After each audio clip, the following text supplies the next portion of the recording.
Magandang gabi po sa inyo po lahat. Gabi po, Let's pray and we study Bible. manalangin po tayo at pag-aralan ng Biblia. Our Heavenly and Merciful Father God, thank you for giving us precious time to study your word.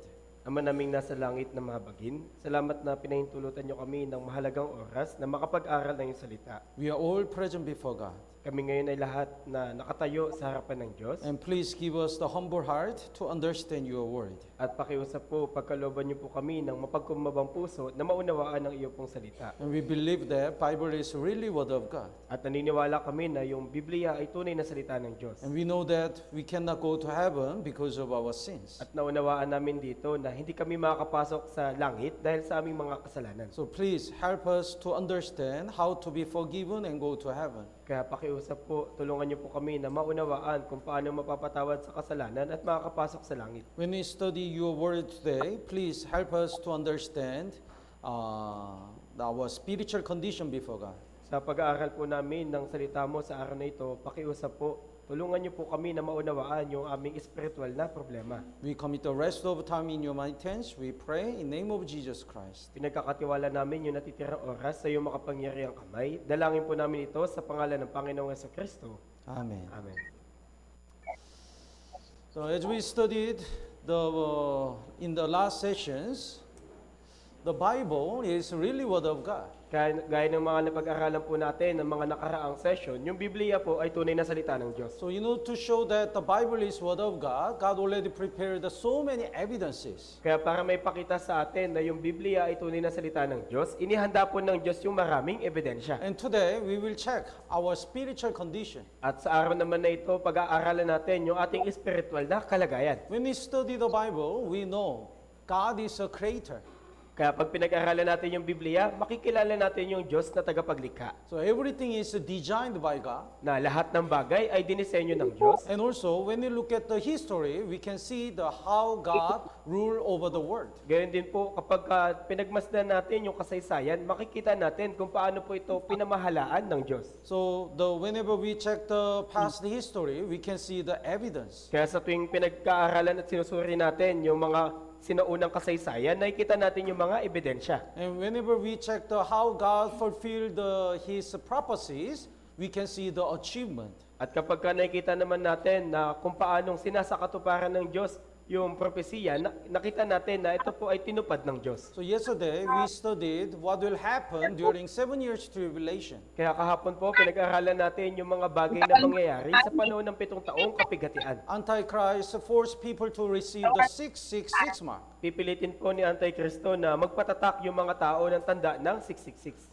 As we studied, everything is already ready. At gaya na napag-aralan po natin, lahat ng ito ay nakahanda na. So in the right hand or forehead, people will receive the mark. Kaya sa kanilang kanang kamay o sa noo, yung tao po ay tatanggap ng tanda. And the Bible prophesies at the end of the 7 years tribulation, there will be the last war. At propesiya din po ng Biblia na sa katapusan po ng 7 taong kapigatian, meron pong huling digmaan.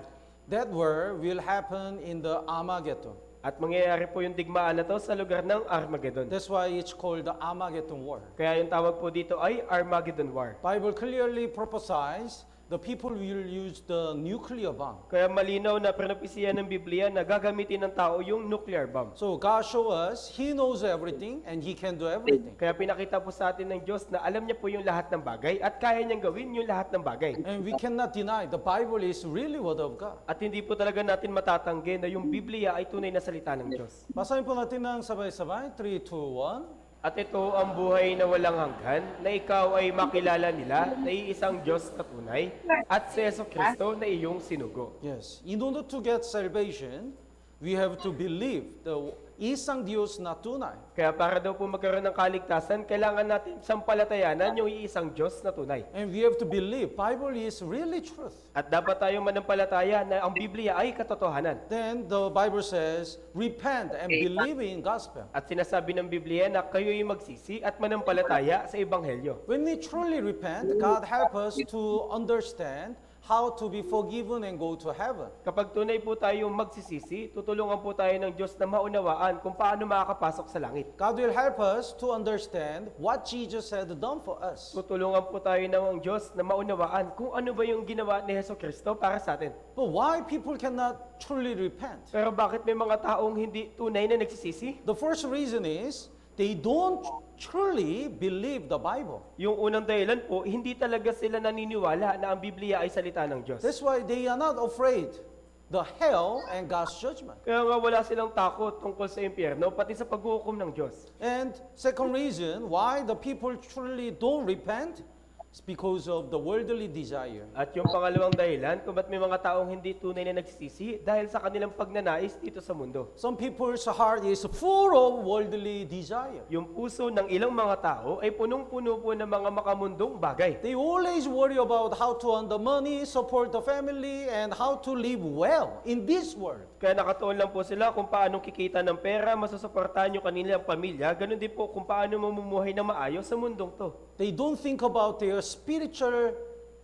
condition. Ni hindi man lamang nila pinag-iisipan yung kanilang kalagayan espiritual. They don't think about their sin and God's judgment. Hindi nila iniisip yung tungkol sa kanilang kasalanan at sa paghuhukom ng Diyos. That's why their heart doesn't have any space to accept the word of God. Kaya nga po yung sa puso nila ay wala pong puwang para tanggapin yung salita ng Diyos. And some people rely on their own righteousness and good deeds in order to go to heaven. At yung ilang tao naman nakatuon sa kanilang sariling katwiran at sa kanilang kabutihan para daw makapasok sa langit. That's why they cannot truly repent. Kaya nga hindi sila tunay na nagsisisi. I'm sinner, but not too bad. Oo, makasalanan ako pero hindi naman ako masama. I already attend the church and donate and help poor people. Nagsisimba nga ako, nagbibigay ako ng donasyon at tinutulungan ko pa yung mga tao. So if people think they are not too bad, they don't truly repent. Kaya nga kung hindi isipin ng tao na hindi sila ganun kasama, hindi po talaga sila tunay na magsisisi. Like this person, like person A, when we really fall into the ocean and cannot swim, and when we really desire to be saved, God helps us to get salvation. Kaya gaya nung lalaki na si A, kung tayo ay tunay na malalaglag sa karagatan at halos malulunod at mamamatay na, at nanaisin natin ang kaligtasan patungo na ibinigay ni Jesus, tutulungan po tayo ng Diyos na maunawaan ito. We will really go to hell if we have a sin. Dahil kung meron talaga tayong kasalanan, mapupunta po talaga tayo sa impyerno. Hell is real. At yung impyerno po ay totoong lugar. It's not man-made story. Hindi po ito gawa-gawang kwento. But some people like an observer. Pero yung ilang tao, gaya ng tagamasid lang. They just observe what the Bible says. Pinagmamasdan lang nila yung mga salita ng Diyos. Oh, the Bible is the truth thou. Yung Biblia, totoo daw. We are sinner thou. Makasalanan daw. We will go to hell thou. Mapupunta daw tayo sa impyerno. So they are not afraid. Kaya nga hindi sila natatakot. And they are not serious. At hindi po nila ito siniseryoso. That's why God never helped them to get salvation. Kaya hindi po sila tutulungan ng Diyos na maunawaan yung kaligtasan. If we don't truly repent, we cannot believe the gospel. Dahil kung hindi po tayo magkakaroon ng tunay ng pagsisisi, hindi rin tayo mananampalataya sa Ebanghelyo. God never helped this person to understand what Jesus had done for us. Kaya hindi po tinutulungan ng Diyos yung mga ganitong uri ng tao na maunawaan kung ano ba yung ginawa ni Jesus para sa atin. And today, we will study our sin and God's judgment. At ngayon po pag-aaralan natin yung tungkol sa ating kasalanan at sa paghukom. So today, we will study about these topics. Kaya ito po yung mga paksa na pag-aaralan natin. We are born as a sinner. Tayo po'y pinanganak na makasalanan. That's why, even though we don't want, we always commit sin. Kaya nga po kahit ayaw natin, palagi tayong nagkakasala. And one day, we're gonna die. At darating yung araw ng kamatayan, Then according to all our sin, we should be judged. at ayon sa lahat ng ating nagawang kasalanan, huhukuman po tayo ng Diyos. Then eventually, we have to go to hell. At sa paglaon, tayo po'y mapupunta sa impyerno. So I'm sinner. It means I'm the person who will go to hell. Kaya ibig sabihin ng ako ay makasalanan, ibig sabihin ako yung taong mapupunta sa impyerno. We will study these topics one by one. Kaya pag-aaralan natin yung mga paksa na to, isa-isa. Basahin po natin ng sabay-sabay. 3, 2, 1. Narito, ako'y ipinanganak sa kasamaan at ipinaglihi ako ng aking ina sa kasalanan. Yes, we are born as a sinner. Kaya tayo po'y pinanganak na makasalanan. From mother's womb, we already have a sinful nature. Kaya sa sinapupunan pa lang po ni nanay, meron na tayong likas na pagkamakasalanan. And when we are born, we start to commit sin. At sa oras na tayo po'y pinanganak, nagsimula na tayong magkasala. For example, do you like a puto cheese? Halimbawa po, mahilig po ba kayo sa puto keso?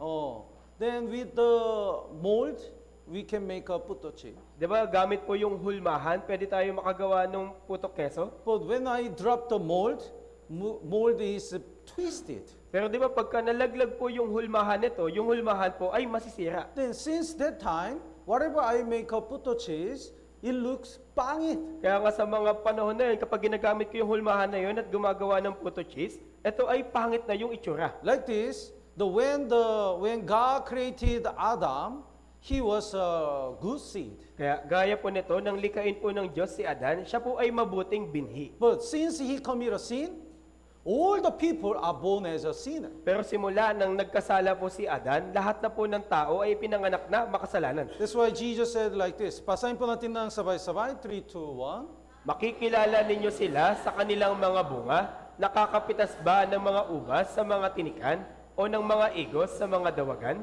Do you know what tree it is? Alam niyo ba kung anong puno ito? It bears this fruit. Ngayon namunga ito ng ganito. Then durian tree. Opo, ito ay puno ng durian. So when we look at the fruits, we know which tree it is. Kaya pagka nakita po natin kung ano yung bunga, alam po natin kung ano yung puno. Because the apple tree cannot bear durian. Dahil yung puno ng mansanas, hindi ito mamumunga ng durian. Durian tree cannot bear a mango. At gayon din, yung puno ng durian, hindi po ito mamumunga ng mansanas. This tree bears this fruit, it means this is that tree.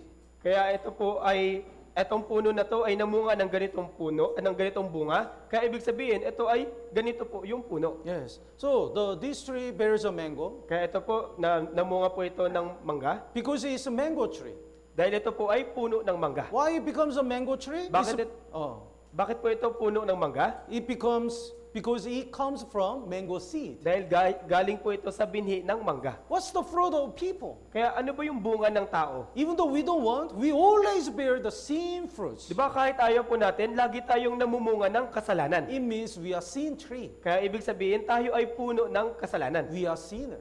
Tayo ay makasalanan. Why we become a sinner? Kaya bakit tayo naging makasalanan? Because we came from first sin seed, Adam. Dahil galing po tayo sa unang binhi ng kasalanan na si Adan. That's why even the baby has all the possibility, potential to commit sin. Kaya nga, maski po yung sanggol, meron po siyang kakayahan na gumawa ng kasalanan. If mother seems like loving the younger brother more, the elder sister really jealous. Diba po, kapag kayong nanay, mas mahal niya po yung bunso, yung mga panganay, nagsiselo sila. Look at it. Mom loves you more. Mas mahal ka pa ni nanay. I hate you. Galit ako sa'yo. Oh. That's why the Bible says when the mother deliver a baby, she's not clean for a week. Kaya nga po sinasabi ng Biblia na kapag po yung anak, yung isang babae ay nanganak ng isang bata, siya ay marumi sa isang linggo. Because she delivered another sinner. Dahil nanganak po siya ng isa pang makasalanan. Basahin po natin ng sabay-sabay. 3, 2, 1. Ang masama ay naliligaw mula sa bahay bata. Silang nagsasalita ng mga kasinungalingan ay naliligaw mula sa pagkapanganak. Yes. Crab, mother crab says to the baby crab, the crab work straight or sideways? Kaya yung alimango po, paano siya maglakad? Padiretso o patagilid? Hindi diretso. So mother scolded the baby. Kaya pinagalitan ng nanay na alimango yung anak niya. You walk straight. Lumakad ka ng diretso. He tried to walk straight but Kaya, sideways. kaya sinubukan niya lumakad ng diretso pero palagi siyang patagilid. So the baby says, Mom, show me the example. Kaya sabi nung anak na alimango, sige nga na, pakita mo yung halimbawa. Okay, look at me. Sige, tignan mo ako. Even mother cannot work straight. Kaya maging yung nanay, hindi po siya makalakad ng diretso. Because that's the nature of crab. Dahil yung paglakad ng tagilid, ito po yung likas sa alimango. The parents scolded the children, don't tell a lie and be good person. Kaya yung mga nanay, pinapagalitan nila yung mga anak nila na, huwag kang magsinungaling at maging mabuti kang tao. Dad, please show me example. O sige nga pa, magpakita ka ng halimbawa. Parents try to live good, but they also commit a sin. Di ba sinusubukan na mamuhay na mabuti ng mga magulang, pero palagi pa rin silang nagkakasala. Because that is the nature. Dahil likas po ito sa tao. We have a sinful nature. Meron po tayong likas na pagkamakasalanan. So they go astray as soon as they are born, speaking lie. Kaya nga po, ang masama ay naliligaw mula sa bahay bata, sila nagsasalita ng mga kasinungalingan. Mom, I need to buy the textbook. Sasabihin, kailangan kong bumili ng libro. Makano? 50 peso. But actually, it's 20 peso. Where is the 30 peso? Asan na yung 30 pesos? Merienda. We never teach our children how to tell a lie. Di ba hindi naman po natin tunuruan yung mga anak natin na magsinungaling? But they already know how to tell a lie, how to commit a sin. Pero alam na po nila kung paano magkasala at magsinungaling. Here are 3 mango trees. Kaya narito po yung 3 puno ng mangga. And it bears a different mango. At ito po ay namunga ng magkakaibang bilang. Then which one is a mango tree? Ngayon, alin dito yung puno ng mangga? Yes, lahat, lahat. Opo, lahat po. Tama po ba? Whether it bears a many mango, only one mango, they are all mango trees. Kaya mamunga man ito ng marami o ng kaunting mangga, pare-pareho lang po itong puno ng mangga. Some people commit so many sins. Kaya yung ilang tao nakakagawa ng maraming kasalanan. Ordinary people commit some sins. At yung mga ordinaryong tao, iilan lang po yung kasalanan. The the pastors and priests, none, commit very few sins. Pero yung mga pastor, mga pare, pati mga madre, maaaring kaunti lang yung nagagawang kasalanan. But who are sinners? Pero sino po sa kanila yung makasalanan? Number 1, 2, 3. Number 1 o 2 or 3? Yes, lahat, lahat. Opo, lahat po. Even though their sins, number of sins is different, all of us are sinners. Kaya kahit na magkakaiba yung bilang na nagawa po nating kasalanan, lahat po tayo ay makasalanan. So Romans chapter 3 verse 23. Yamang ang lahat ay nagkasala at hindi nakaabot sa kaluwalhatian ng Diyos. Yes, all people commit sin. Kaya lahat ng tao ay nagkasala. They fall short of the glory of God. It means they cannot go to heaven because of a sin. At hindi nakaabot sa kaluwalhatian ng Diyos, ibig sabihin hindi sila makakapasok sa langit dahil sa kasalanan. So we are born as a sinner. Kaya pinanganak tayo makasalanan. That's why, because of our sinful nature, we always commit sin. Kaya nga po, dahil meron tayong likas na pagkamakasalanan, kaya lagi tayong nagkakasala. Look at this. Panoorin niyo po. He think he can train the tiger. Kaya iniisip niya na kaya niyang paamuhin yung mga tigre. Marco Rubio, Ted Cruz, Hillary Clinton, Bernie Sanders, Ben Carson, and the list goes on. Ow!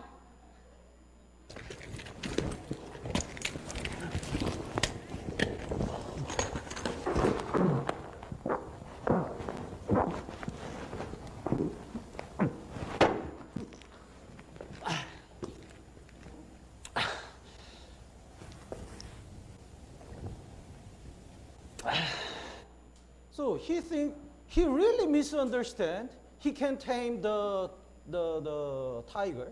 Kaya may mali yung pagkaunawa niya na akala niya mapapaamo niya yung tigre. But tiger is a tiger. Pero yung tigre ay tigre pa rin. So anytime tiger can show his violence. Kaya anumang oras yung tigre ay maaari pong maging agresibo. So even though we are usually calm and kind and generous, anytime our sinful nature can come out. Kaya maski po tayo, kahit na tayo ay palagi pong kalmado at mabuti at mabait, sa anumang oras, maaari din pong lumabas yung pagkatigre natin. Mark chapter 7 verse 20-21.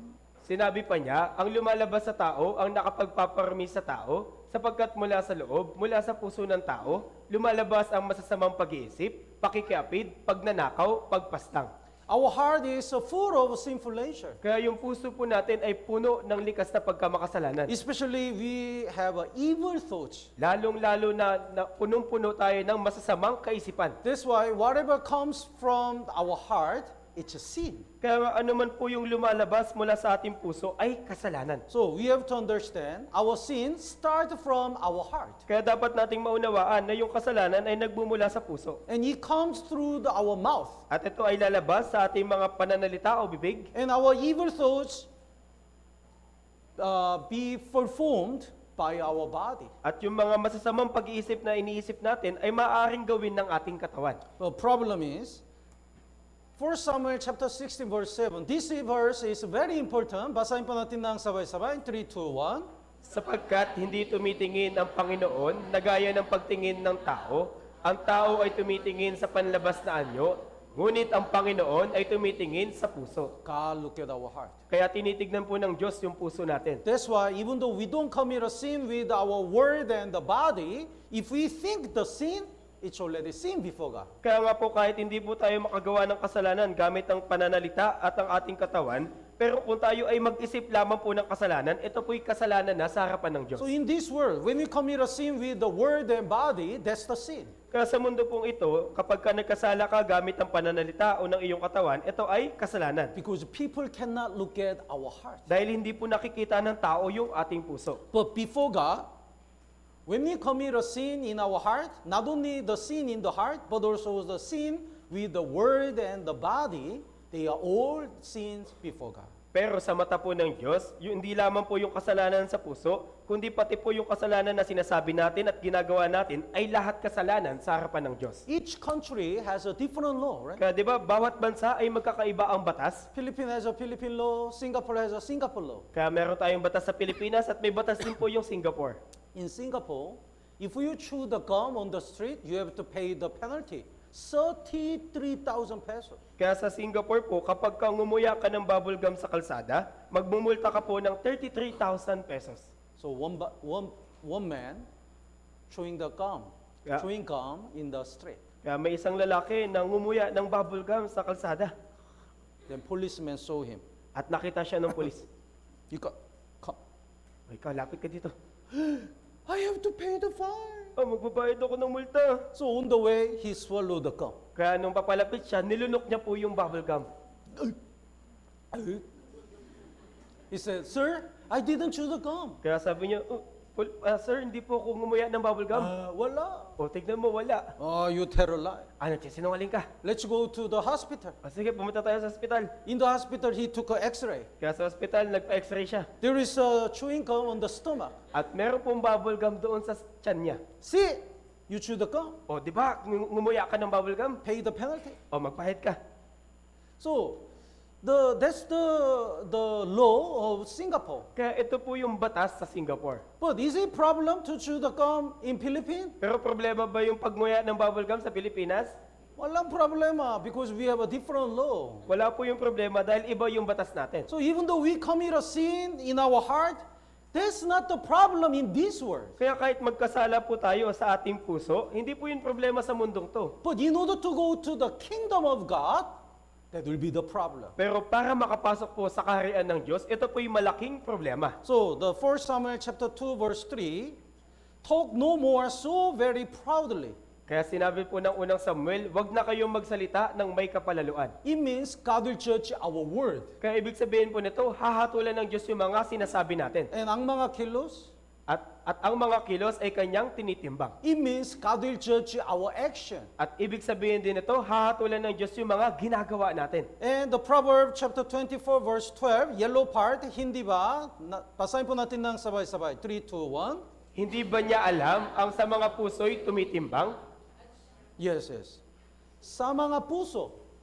So it means God will judge the sin in our heart. Kaya ibig sabihin po nito, hahatulan din po ng Diyos yung kasalanan na nagmumula sa puso. That's why even though we looks like innocent with the word and our body, we are all sinners before God when we look at our heart. Kaya nga kahit magpanggap pa tayong inosente sa ating pananalita at sa ating katawan, tayo pong lahat ay makasalanan sa harapan ng Diyos. So Bible says, even though people's lips is sweet, don't trust it. Kaya nga sinasabi ng Biblia na kahit mas matamis yung sinasabi ng tao, huwag niyo siyang paniwalaan. Because their heart can be different. Dahil maaari yung laman ng kanyang puso ay kakaiba. Proverbs chapter 26, basahin po natin ng sabay-sabay. 3, 2, 1. Ang namumuhi ay nagkukunwari sa pamamagitan ng mga labi niya at siya'y naglalagay sa puso ng daya. 25. Kapag magiliw siyang magsalita, huwag mo siyang paniwalaan sapagkat sa kanyang puso ay may 7 karumalduman. Yes. His tongue is very sweet. Kaya yung kanyang sinasabi ay matatamis. Boss, ang guwapo-guwapo. Ang bay-bay mo, boss. But what about his heart? Pero ano yung nilalaman ng puso niya? Isang araw, papatayin kita. But boss doesn't know his heart. Pero hindi po alam ng boss niya yung nilalaman ng kanyang puso. So he smiled, salamat, salamat. He's happy. Kaya tawa siya ng tawa at nagpapasalamat, masaya pa siya. Because he cannot see the heart. Dahil hindi niya po nakikita yung kanyang puso. But Bible says, God look at our heart. Kaya sinasabi ng Biblia, tinitignan po ng Diyos yung ating mga puso. And we have 7 abominations. At meron pong 7 karumaldumal sa puso natin. So somebody drew the animal, described our sinful nature with the animals. Kaya meron pong nagguwit ng mga hayop na kumakatawan ng 7 karumaldumal sa ating puso. First one is a peacock. Una po yung pabo. It indicates the heart to boast. Ito po yung puso na mapagmalaki. When we get the perfect score, we like to boast. Di ba kapag mataas yung perfecto yung grado natin, gusto nating ipagyabang. When we buy the new clothes and new bike, we like to boast. Kapag nakabili tayo ng bagong damit, bagong bisikleta, gusto nating ipagyabang. So, because we like to boast, we buy more and more. Ngayon, dahil tayo po ay mahilig magyabang, kaya bumibili pa tayo ng mas marami pa. Then, the boasting is a sin? Ngayon, yung pagyayabang ba ay kasalanan? Yes. Bible says, all such boasting is evil. Opo, sinasabi ng Biblia na ang lahat ng gayong pagmamalaki ay masama. Why? Bakit po? What's the boasting? Dahil ano po yung pagmamalaki? I have this, but you don't have this. Ako meron ako nito, ikaw wala ka niyan. I'm educated, but you are not educated. Ako may pinag-aralan ako, ikaw wala kang pinag-aralan. So, whenever we boast something, we hurt others. Kaya pagka may pinagmamalaki po tayong isang bagay, nasasaktan po yung iba. Actually, if we have something more than others, that's the God's blessing. Di ba po, kapag meron tayong higit na bagay kaysa sa iba, ito po yung pagpapala ng Diyos. If God doesn't allow, we cannot have anything more than others. Dahil kapag hindi po pinaintulutan ng Diyos, hindi tayo magkakaroon ng ganitong bagay na kagaya sa iba. That's why there is no reason to boast what we have. Kaya nga po, wala tayong karapatang ipagyabang kung ano yung meron tayo. So, boasting is evil. Kaya yung pagmamalaki po ay masama. And next abomination is a goat. At yung isa pa po ay yung kambing. It indicates the stubbornness. Ito po yung kumakatawan sa katigasan ng ulo. Some people, even children, very stubborn. Kaya yung ilang tao, lalo na yung mga kabataan, napakatigas ng ulo. I saw the one child in the toy store. Kaya may nakita akong isang bata doon sa bilihan ng mga laruan. Until mother buys the toy for him, he kept crying. Kaya hanggang sa mabilan siya ng nanay niya nung laruan, iyak siya ng iyak. Stop it! Tumigil ka na. Tapos iiyak pa siya. I want this! Gusto ko ito. Gusto ko ito! Mother is shy. That's why, finally, she bought the toy for him. Kaya nga dahil nahihiya na yung nanay niya, kaya sa kahuli-ulihan, binilan siya ng laruan. That's why he becomes more stubborn. Kaya mas lalong naging matigas yung ulo. Because he knows how to get the toy. Dahil alam niya kung paano siya mabibilan ng nanay niya ng laruan. This boy is so stubborn. Kaya itong batang to, napakatigas ng ulo. He says this is apple, Sabi even niya- though it's onion. Kaya sinasabi niya na ito ay mansanas, kahit na ito naman talaga ay sibuyas. So to prove that this is apple, he eat it. At para mapatunayan na ito talaga ay mansanas, kinakain niya ng patuloy. Wow, look at him. He's so stubborn. Napakatigas ng uli niya. Masarap. Masarap to. He cried, but he says it's masarap. Kaya umiiyak na siya, pero sinasabi niya masarap to. Oh, apple is masarap. Ang sarap ng mansanas. Ooh. He cried. Yan, umiyak na siya. We have this kind of heart. At meron din po tayong ganitong puso. When we study the Bible, if our faith is wrong, we have to change our heart. Kaya pag pinag-aralan po natin yung Biblia at natuklasan na mali yung pananampalataya natin, dapat natin baguhin yung puso natin. Sometimes when I counsel, somebody insists the wrong doctrine. Dahil kung minsan may kinakounsel ako, may mga taong pinipilit yung kanilang maling katuruan. So I search all the verses to explain what is the truth. Kaya binibigay ko sa kanya yung mga talata na nagpapaliwanag ng katotohanan. Then he said, I understand what's the right doctrine. Kaya sinasabi niya pa rin na, o sige, naiintindihan ko pa rin yung tamang aral. But I don't want to believe it. Pero ayoko maniwala dyan. Because I have been believing like this. Dahil ito na yung pinananampalatayanan ko dati pa. That's the stubbornness. Yun po yung katigasan ng ulo. If our heart is humble, when God shows the truth, we kneel down and change our way. Dahil kung totoong mapagkumbaba tayo, dapat pag pinakita sa atin ng Diyos yung katotohanan, tayo po'y magpapakumbaba at mananalangin. Once I say no, I'm no until I die. Pero yung ilan kasi sinasabi, kapag sinabi kong hindi hanggang mamatay. The Bible says, Romans chapter 2 verse 5, because of the hardness, stubbornness, people go to hell. Kaya sinasabi ng Roma Kapitulo 2 na dahil sa iyong katigasan, yung puso ng tao ay hindi nagsisisi. And the abomination is the lustful eyes. At isa pa pong karumaldumal, ito po yung mga mapangalunyang mata.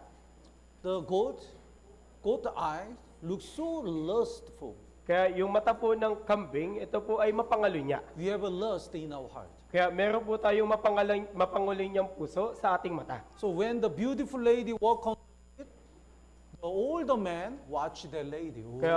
Kaya pag may magandang babae lumalakad sa kalsada, tinitignan siya ng mga lalaki. Before I served the church, I was a high school teacher. Kaya bago po ako maglingkod sa church, ako po ay isang teacher sa high school.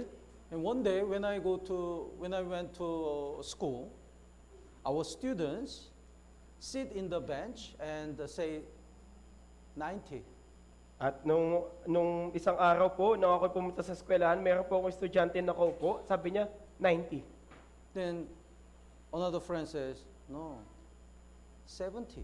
At meron namang kaibigan, nagsabi sa kanya, ay hindi, 70 yan. What do they do? Ano po yung ibig sabihin nila? They give the score to the man. Kaya kanila pong binibigyan ng score yung lalaki. Oh, guwapo, 100. Oh, ito gwapo, 100 yan. So man or woman, look at the beautiful or handsome people, the beautiful lady and handsome guy. Kaya mapalalaki o mapababae, pare-pareho po silang tumitingin sa mga gwapo at magaganda. We have a lust for heart. Dahil meron po tayong mapangalunyang puso. Look at it.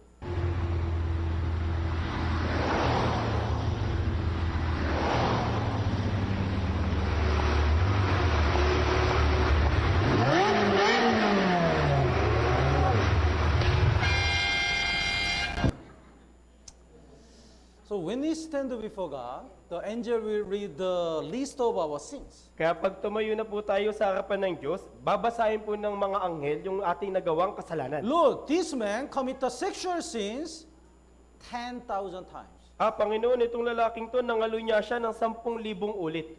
Then we will try to excuse. Lord, I never sleep with another woman. Ngayon magpapalusot tayo na, ay Panginoon, hindi naman ako sumiping sa ibang babae. Then God will show all our heart. Ngayon ipapakita ng Diyos yung lahat ng ginawa natin sa pamamagitan ng ating puso. Have you not secretly looked at the woman Hindi ka with the ba, lustful eyes? hindi ka ba tumingin sa babae ng palihim ng may pagnanasang puso? We will be keep silent. Kaya matatahimik po talaga tayo. And even these days,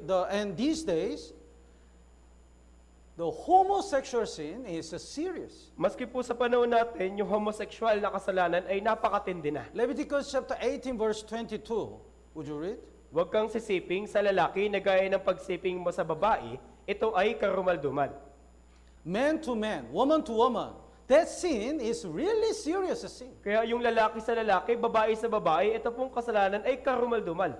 I got shocked when my son applied the one test. Kaya nagulat po talaga ako nung nag-apply yung anak ko sa isang exam. There is the part of the gender, At nandun po yung parte nung kanilang kasarian. and actually there must be only male and female, right? Diba sa katunayan, lalaki at babae lang dapat yun nandito. But what's the undisclosed and non-binary and pre to self-describe and pre not to answer? What's this? Pero ano itong mga bagay po na ito? Even though I'm a man, if I say I'm a woman, do I become a woman? Na kahit lalaki ako, tapos sasabihin ko, babae ako, magiging babae ba talaga ako? No, man is a man. Hindi po, yung lalaki ay lalaki. Woman is a woman. At yung babae ay babae. And God created a man and woman to love together. Not man to man, woman to woman. At nilikha po ng Diyos yung lalaki at babae para magmahalan, hindi po lalaki sa lalaki at babae sa babae.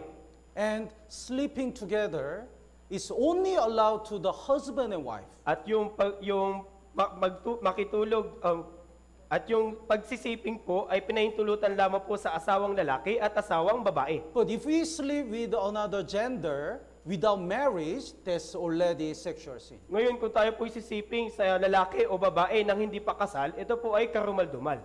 Basahin po natin ng sabay-sabay. 3, 2, 1. Narinig ninyo na sinabi, huwag kang mangangalunya, ngunit sinasabi ko sa inyo na ang bawat tumitingin sa isang babae na may pagnanasa ay nagkakasala na sa kanya ng pangangalunya sa kanyang puso. This is word of Jesus. Kaya ito po yung salita ni Jesus. Even though we don't commit a sin with our body, if we look at the woman or man with the lust for eyes, it's already sexual sin. Na kahit daw po hindi tayo gumawa ng sexual na kasalanan gamit yung katawan natin, pero kung tayo ay tumingin sa lalaki o babae na may pagnanasa, ito ay pangangalunya na. So who can say we are innocent and sinless before God? Kaya sino makakapagsabi dito na inosente ka, na wala kang ginawang ganitong kasalanan sa harapan ng Diyos? Another abomination is baboy. At yung isa pa pong karumal-dumal ay yung baboy. It indicates greed. Kumakatawan po ito sa kasibaan. Our heart is greedy. Kaya yung puso po natin ay masiba. So we like to eat more. Kaya gusto natin kumain ng mas marami. Gusto pa, gusto pa! And everyone knows this mark. At di ba alam po natin yung lahat ng to? No Sharon. Bawal yung Sharon.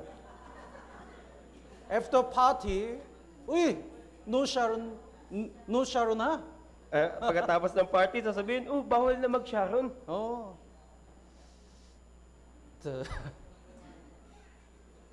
Do you know this commercial? Alam niyo pa ba yung ganito pong patalastas?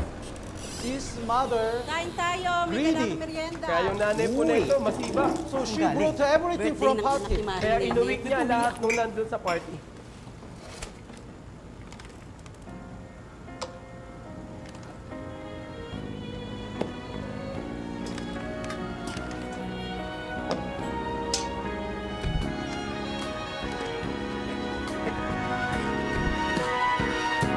Balutin mo ako ng hiwaga ng iyong pagmamahal. Hayaang matakpan ang kinang na di magtatagal. Mabuti pa kaya'y maging bituing walang ningning. Kung kapalit nito'y walang paglaho mang pagtingin.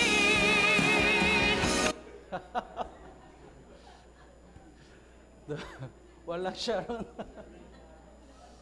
We have this kind of heart. Kaya may ganito po tayong uri ng puso. The yellow part, basahin po natin ng sabay-sabay. 3, 2, 1. Sapagkat ang pag-ibig sa salapi ay ugat ng lahat ng uri ng kasamaan. Yes.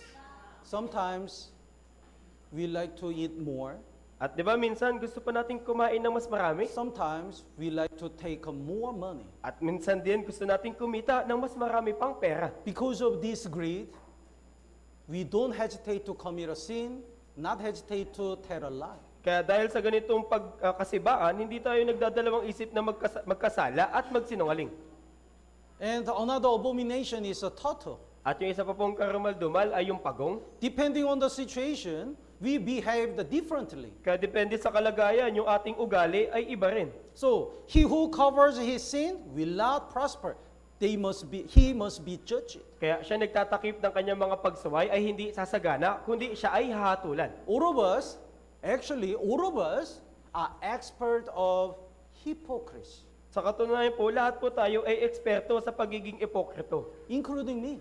Kasama po ako doon. When I visit the Marinduque, I saw the Mariones Festival. Kaya nung bumisita po kami sa Marinduque, nakita ko po yung Moriones Festival. They wear the mask. Kaya sila ay nagsusuot ng maskara. Then we cannot see the real face. Ngayon, di ba, hindi na natin makita yung totoong itsura nila. So depending on the situation, we change the different mask. Kaya depende sa sitwasyon, yung natin po pinapalitan yung ating maskara. In the church, we use the holy mask. Sa loob ng church, nagsusuot tayo ng banal na maskara. But with the friends, we change the mask. Ngayon, kapag kasama yung mga barkada, binabago din natin yung maskara. When we are alone, we change another mask. At kapag mag-isa lang tayo, binabago din natin yung ating maskara. That's why nobody knows who I really am. Kaya wala na po nakakaalam kung sino ka ba talaga. But when we stand before God, God will take off all the mask. Pero pag tumayo ka na sa harapan ng Diyos, aalisin ng Diyos lahat ng iyong maskara. We will see. We will stand before God as a naked sinner. At tatayo po tayo sa harapan ng Diyos bilang hubad na makasalanan. And another abomination is a tiger. At yung isa pa pong karumal-dumal ay yung tigre. It indicates anger. Kaya kumakatawan po ito sa pagkagalit. Everyone has a tiger. Kaya bawat isa sa atin ay may tigre. It's so wild. Napakabangis po nito. Wow. Pastor, I don't have a tiger. Ako, pastor, wala po akong tigre. Talaga?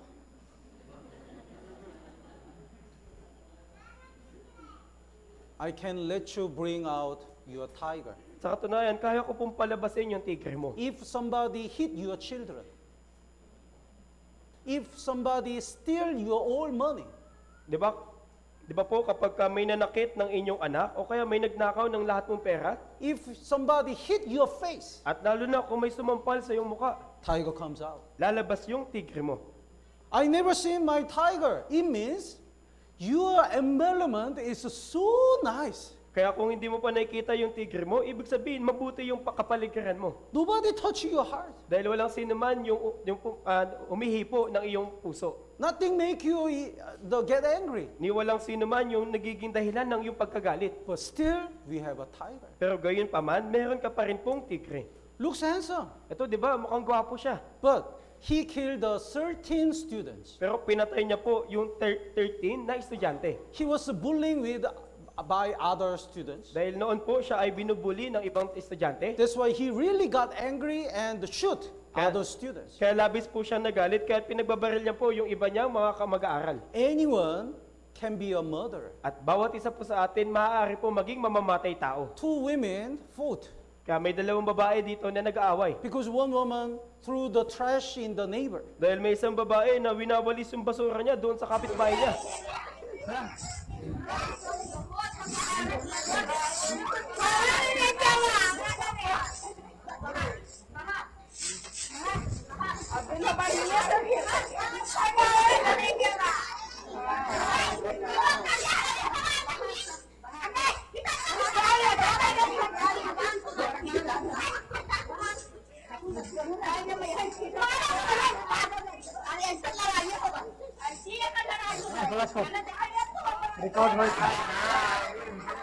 Ito ay tae. Tayo po yan.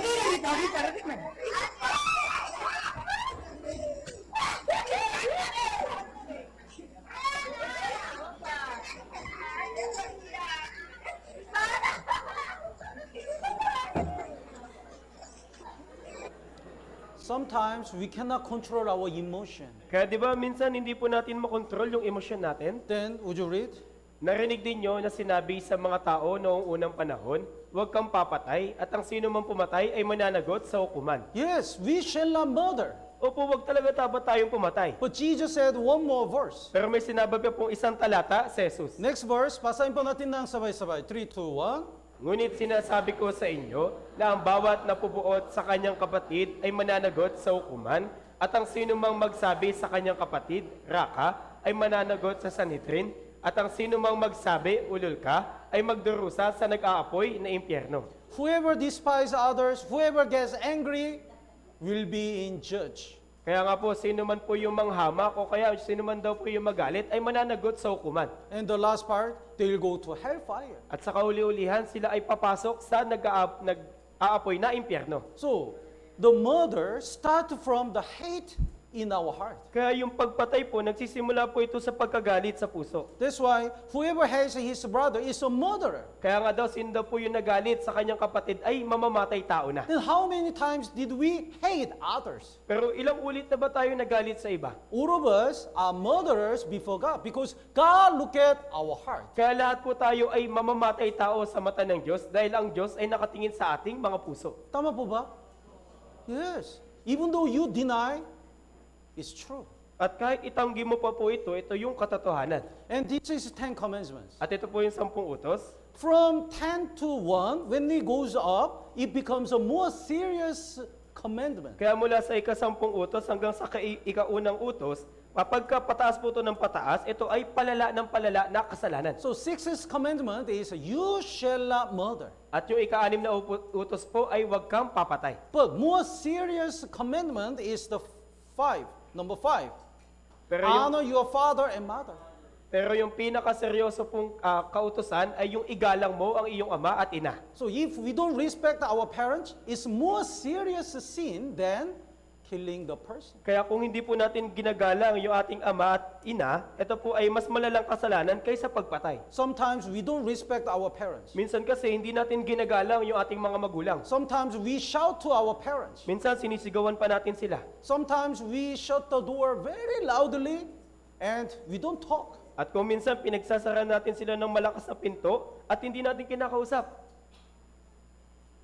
The parents' heart is broken if the children doesn't know the sacrifice of parents. Kaya alam niyo po ba na yung puso ng mga magulang ay nasasaktan kapag yung mga anak ay hindi alam kung ano yung hirap na kanilang ginawa. Mother went to the abroad to support the family. Kung minsan yung may mga nanay nagpupunta pa ng ibang bansa para suportahan lang yung pamilya nila. But daughter used that money to be addicted with the alcohol and drug. Pero yung mga anak niya, ginamit na yung pera na yun para maging addict sa alak. Ganon din po sa paninigarilyo. And daughter wants to live as if she wish. At yung mga anak nila, gusto pang mamuhay ayon sa kagustuhan nila. When the mother, look at this video. Ano ba talaga gusto mo, Carla, ha? Hindi ba ito ang gusto mo? Pinagtutulakan mo akong umalis? Oo, at sana, huwag ka nang bumalik. Bastos ka talaga, no? Nay! Ano?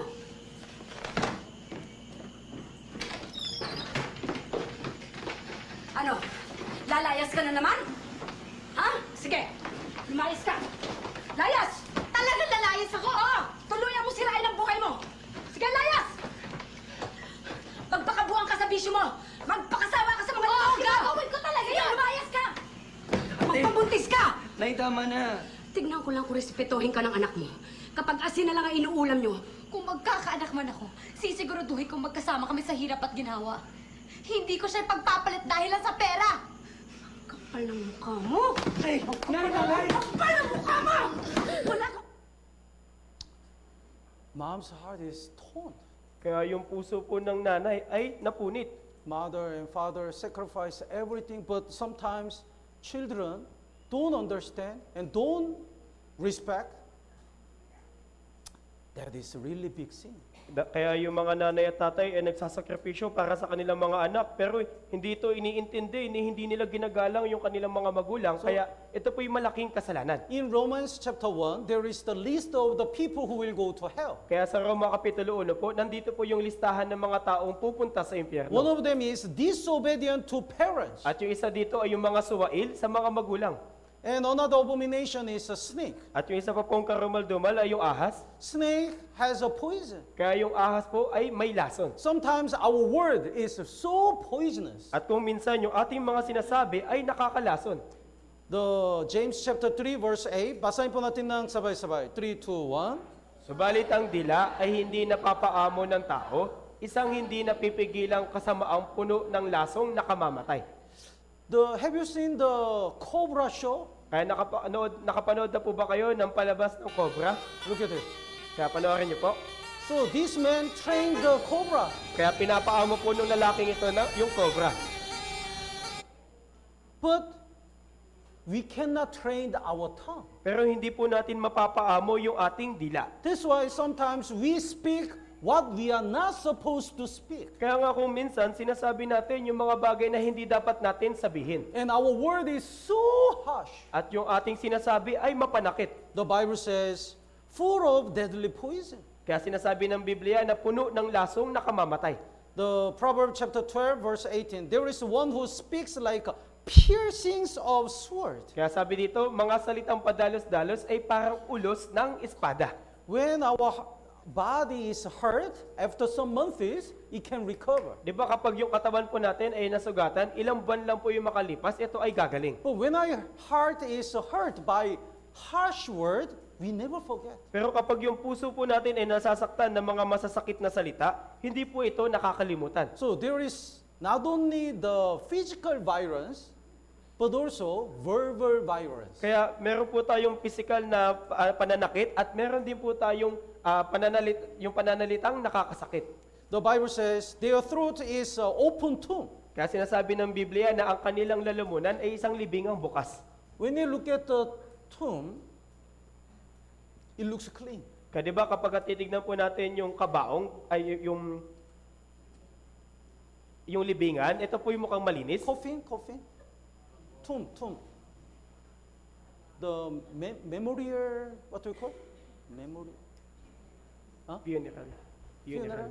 No, the memorial park? Cemetery. Oh, thank you.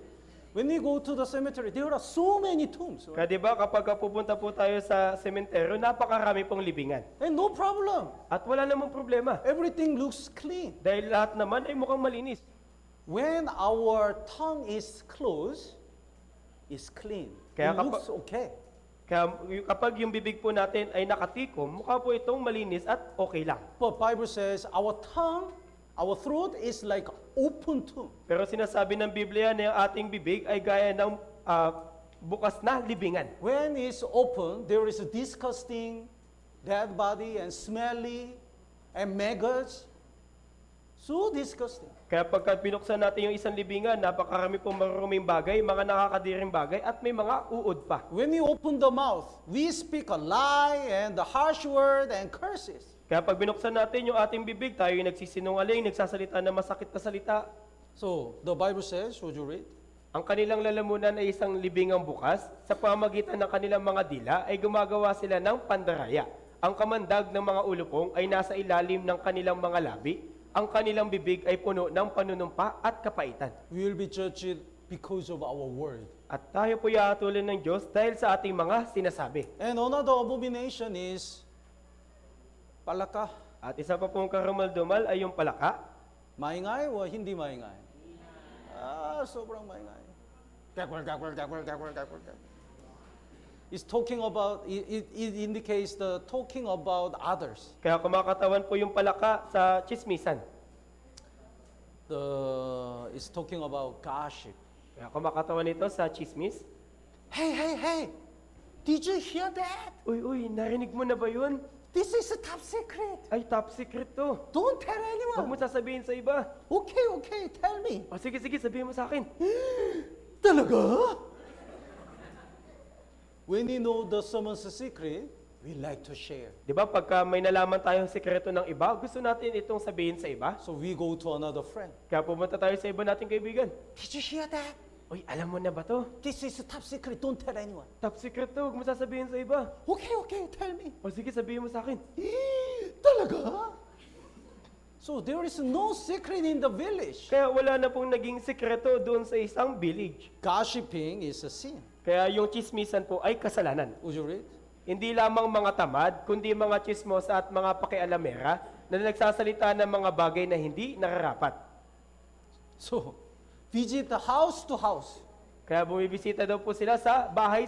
And they like to idle word and the gossip. At hindi lamang po at mahilig sila sa chismisan at sa pakingialam sa iba. And they speak what they must not speak. At sinasabi nila yung mga bagay na hindi naman nararapat. Sometimes in order, because we hate others, we make a story. At di ba, minsan dahil galit tayo sa iba, gumagawa tayo ng kwento. We add something in the truth. Dinadagdagan natin yung katotohanan.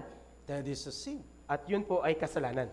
The Bible says, who are you to judge another servant? Kaya sinasabi ng Biblia na sino kang humahatol sa alipin ng iba. Sometimes we easily judge others, even though we don't know the all situations. Dahil kung minsan madali nating hinahatulan yung iba kahit hindi naman natin alam yung buong kwento. We look at our side only. Tinitignan lang natin yung parte natin. So he said, this is white. Kaya sabi niya, ay puti yan. He said, no, this is black. Pero sabi niya, hindi itim kaya to. But this side, he's right.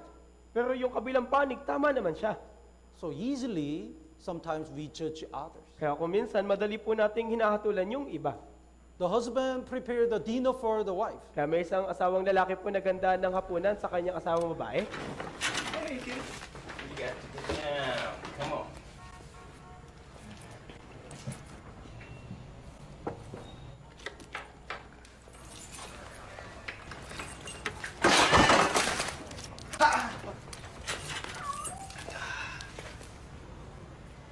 It looks like he's trying to kill the cat. Diba, mukhang gusto niyang patayin yung pusa.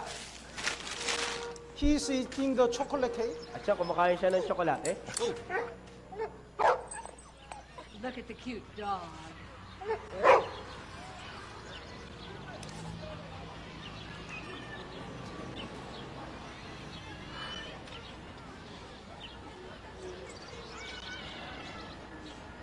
So sometimes we judge others too quickly. Kaya minsan, hinahatulan natin yung iba ng mabilis lang. So our heart is full of evil thoughts. Kaya yung puso po natin ay puno ng masasamang pag-iisip. Whatever comes from our heart, it's a sin. Ano man yung lumalabas sa puso natin ay kasalanan. But normally, our heart is very calm. Pero sa normal na kalagayan po, yung puso natin ay kalmado. So for example, in one pot, we threw the leftover.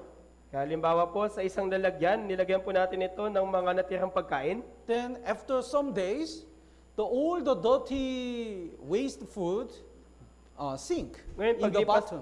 paglipas ng oras, yung mga maduduming pagkain na natira ay pumailalim po doon sa tubig. Then when you look at the surface of the water, it looks clean. Ngayon kung titignan po natin yung taas ng tubig, mukha naman itong malinis. But when you stir up, all dirty waste food comes out. Pero kapag hinalo po natin ito, lilitaw po lahat ng maruming pagkain. So normally, our heart is very calm and kind and generous. Kaya sa normal na kalagayan, yung puso natin ay mabait, kalmado, at mabuti. But if some situation stir up our heart, all the sinful nature come out. Pero kapag may isang sitwasyon na nag-trigger ng ating puso, lahat ng likas nating pagkamakasalanan ay lilitaw. So if we show all our sinful nature, we are in big trouble. We lose all the friends. Kaya kung ipapakita natin yung likas nating pagkamakasalanan, nasa malaki tayong problema. Mawawala yung lahat nating kaibigan. That's why everyone is doing their its best to hide sinful nature. Kaya nga, bawat isa sa atin ay ginagawa yung lahat nating makakaya para itago yung likas nating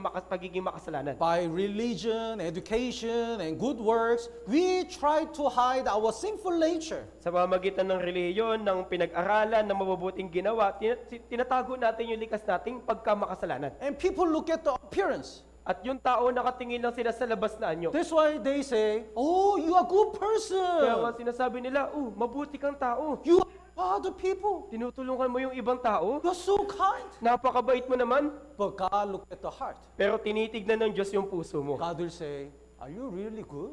Sasabihin ng Diyos, talaga bang mabait ka? You hypocrites. Isa kang ipokrito. So we cannot say we are sinless before God. Kaya nga hindi natin sasabihin na inosente tayo sa harapan ng Diyos. We know what is inside our heart. Dahil di ba, alam natin kung ano yung talagang nilalaman ng ating puso. We know what we did when we are alone. At alam po natin kung ano yung ginagawa natin pag mag-isa na lang tayo. We know what kind of sin we committed in our heart. Alam po natin yung mga kasalanang nagawa natin sa ating puso. That's why how can we say we can go to heaven? Kaya paano nyo masasabi na makakapasok kayo sa langit? Because of sin, we have to go to hell. Kaya dahil sa kasalanan, tayo po'y mapupunta sa impyerno. Would you read?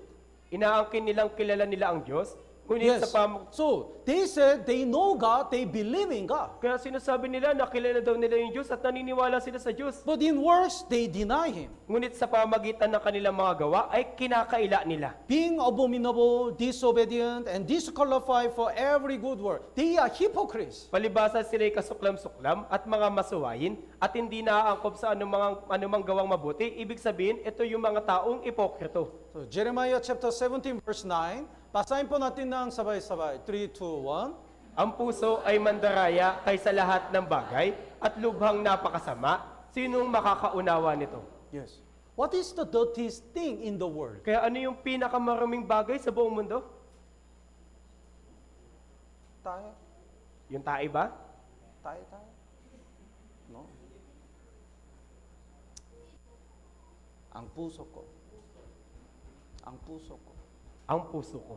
That's the dirtiest thing in the world. Ito po yung pinakamaruming bagay sa buong mundo. But sometimes we don't know how much dirty it is. Kaya nga, kung minsan, di ba, maski tayo, hindi natin alam kung gaano ito karumi. But God knows it. That's why, according to the sins in our heart, God will judge us. Pero alam po ito ng Diyos, kaya ayon po sa nagawa nating kasalanan gamit yung puso, hahatulan po tayo ng Diyos. That's verse 10. Basahin po natin ng sabay-sabay. 3, 2, 1. Akong Panginoon ay sumisiyasat ng pag-iisip at sumusubok ng puso upang ibigay sa lahat ang ayon sa kanilang mga lakad, ayon sa bunga ng kanyang mga gawa. Yes. He looks holy. Kaya mukha siyang banal. He donate and pray and attend the church. Nagbibigay siya ng donasyon, nananalangin at nagsisimba. But God doesn't look at the appearance. Pero hindi po nakatingin yung Diyos sa panlabas na anyo. When God look at his heart is also full of sins. Nang tignan ng Diyos yung kanyang puso, yung puso niya ay puno ng kasalanan. If he pretend to be holy, he looks so disgusting in the eyes of God. Kaya nga kung nagpapanggap po siyang banal, nakakadiri po siya sa paningin ng Diyos. God will say, I know your heart, I know your hidden sins. Sasabihin ng Diyos na alam ko yung puso mo, alam ko yung mga lihim mong kasalanan. So, the Job chapter 25 verse 6 says, we are like a maggots before God. Kaya sinasabi po ng Job, Kapitulo 25, talatang 6, gaya daw tayo ng isang bulate o uod sa mata ng Diyos. Basahin po natin ng sabay-sabay. Verse 6, 3, 2, 1. Gaano pa nga kaliit ang tao na isang uod at ang anak ng tao na isang bulati. Verse 4 says, how can we say we are righteous before God? Kaya sinasabi sa verse 4, paano natin masasabing matuwid tayo sa mata ng Diyos? So, we are like a bulati. Gaya lang po tayo ng bulate. Can you live here? Kaya nyo bang kumain dyan? Can you sleep with a bulati? Kaya nyo matulog na may bulate? Disgusting. Di ba nakakadiri? But they don't know how much they are dirty. Pero maski yung mga bulate, hindi nila alam kung gaano sila karumi. Do you know all type CR Alam nyo po ba yung dating CR? in the province? We have. Sa probinsya namin, may ganito kami. So we don't have the toilet tub. Kaya noon, wala pa po yung kubeta. So there are a lot of things and bulati. Kaya sa dating CR po, maraming mga maruming bagay at mga bulate. Then the one bulati decide to live holy. Ngayon, may isang bulate na nagpa siyang mamuhay ng banal. So he climb up. Kaya umakyat siya.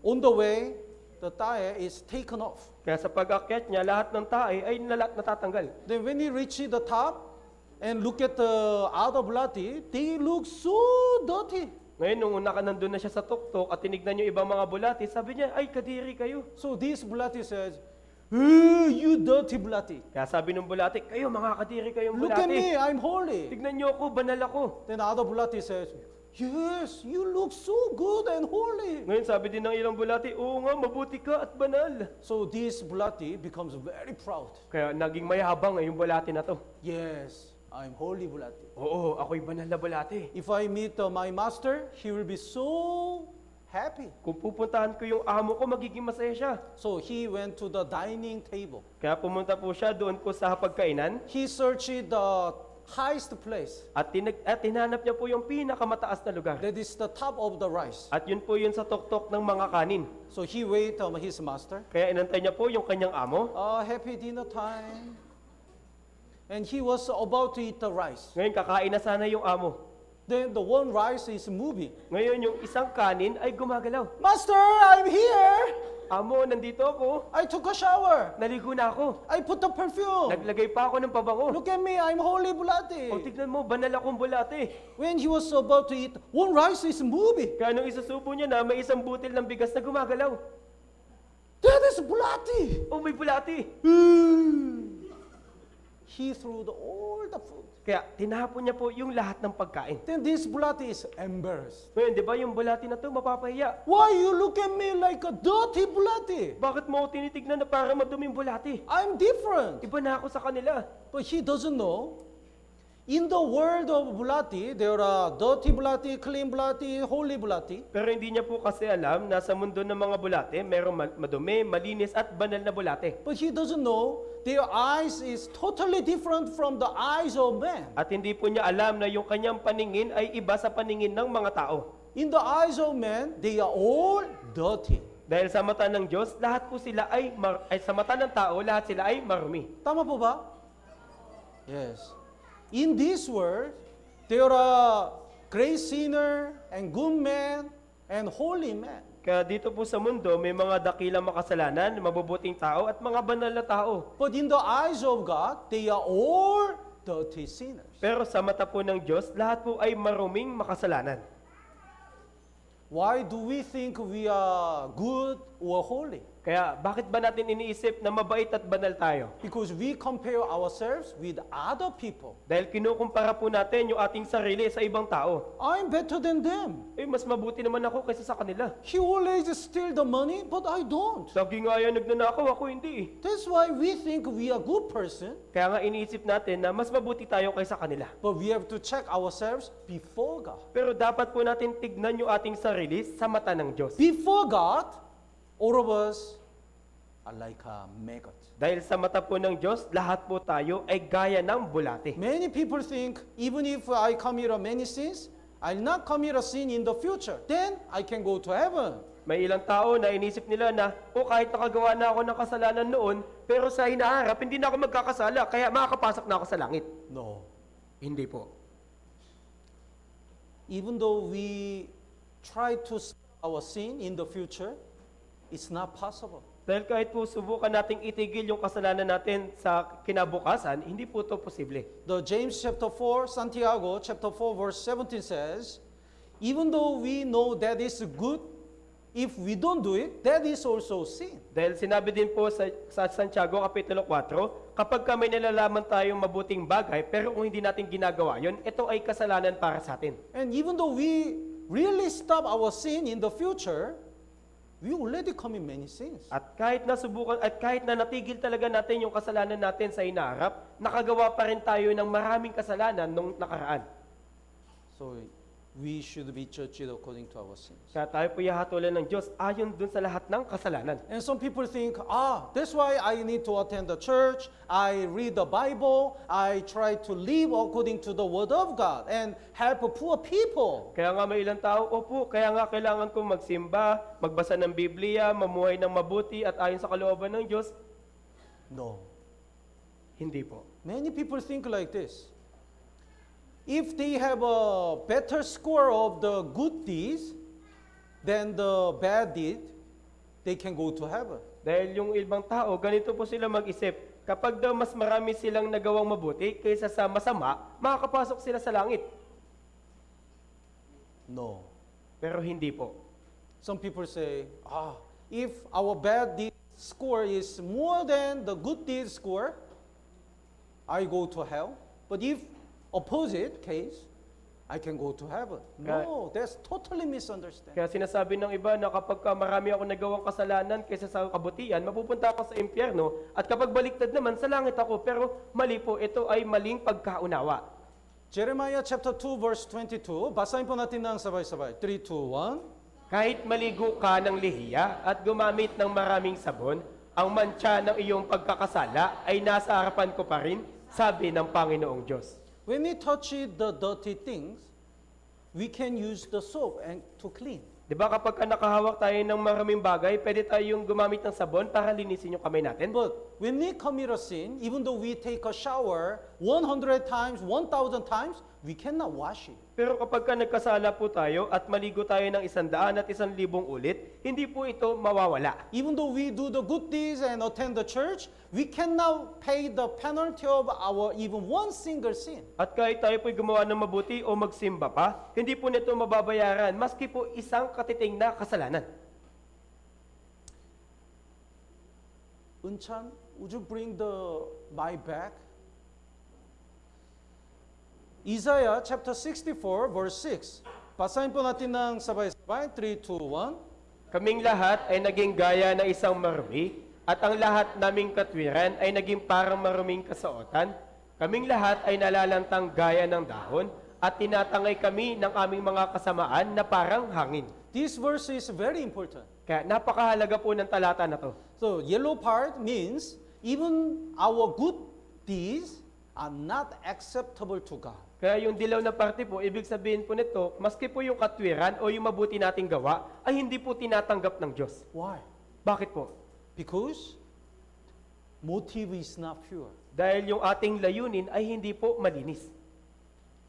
I saw the social experiment. Kaya nakapanood po ko ng isang social experiment. The beautiful lady made herself look ugly. Kaya may isang maganda babae na ginawang pangit yung sarili niya. Then she asked the help. At nanghingi siya ng tulong. Then any man didn't help her. Ngayon kahit sino mang lalaki, hindi siya tinulungan. They said, "Oh, I'm busy." At sinasabi nila, ako, abala ako. But as a beautiful lady, when she asked the help, everyone helps her. Pero nung siya po'y naging maganda ng babae, lahat na po ng tao ay tumulong sa kanya. So helping a woman looks like a good deed. Kaya di ba yung pagtulong doon sa babae, mukha namang mabuti. But what did they think in their heart? Pero ano ba yung nilalaman ng puso nila? Maybe something lustful. Maaring isang bagay na marumi. Tama po ba? So, God look at our motive. Kaya tinitignan po ng Diyos yung ating intention. If it's dirty, God doesn't accept our good deeds. Kung marumi po ito, hindi po tinatanggap ng Diyos kahit mabuting gawa pa to. Basahin po na, would you read? Matuwid sa kanyang sariling mga mata ang bawat lakad ng tao, ngunit tinitimbang ng Panginoon ang mga puso. It looks like a good, but God check our motive. Kaya kahit mukhang mabuti pa yan, pero tinitignan po ng Diyos yung motibo mo. And another reason why God doesn't accept our good deeds is because our good deed cannot reach the standard of God. At isa pang dahilan ba't hindi tinatanggap ng Diyos yung kabutihan natin dahil yung kabutihan natin ay hindi ayon dun sa pamantayan ng Diyos. Have you give the money to the beggar? Kaya nakapagbigay na ba kayo ng limos sa manlilimos? How much? Magkano po? Magkano po? Huh? 50? Wow! 50 peso? That's big. Kaya malaking halaga po yun. More than 50. Higit pa sa 50. Usually we give the coin or 20 or up to 50. Di ba madalas nagbibigay tayo ng barya, ng 20 hanggang 50? One man walk on the street. Kaya may isang lalaki, lumakad siya sa kalsada. Then the one beggar is begging the money. Kaya may isang pulubi na nanlilimos sa kanya. Okay, I'll give you the money because I'm good man. O sige, bibigyan kita ng pera kasi mabait akong tao. He opened the wallet. Kaya binuksan niya yung kanyang pitaka. Here, 100. O ito, 100. Salamat, salamat. Oh, salamat po. He becomes very proud. Kaya napakayabang na niya. Today I did a good deed. O ngayon, nakagawa na ako ng kabutihan. I'm good man. Isa na ako mabuting tao. When you walk on the street, another beggar is begging the money. Ngayon, sa paglalakad niya, may isa na naman pulubi na nanglilimos sa kanya. Okay, I'll help you because I'm good man. O sige, tutulungan din kita dahil mabuti akong He tao. opened the wallet. Kaya binuksan niya yung pitaka niya.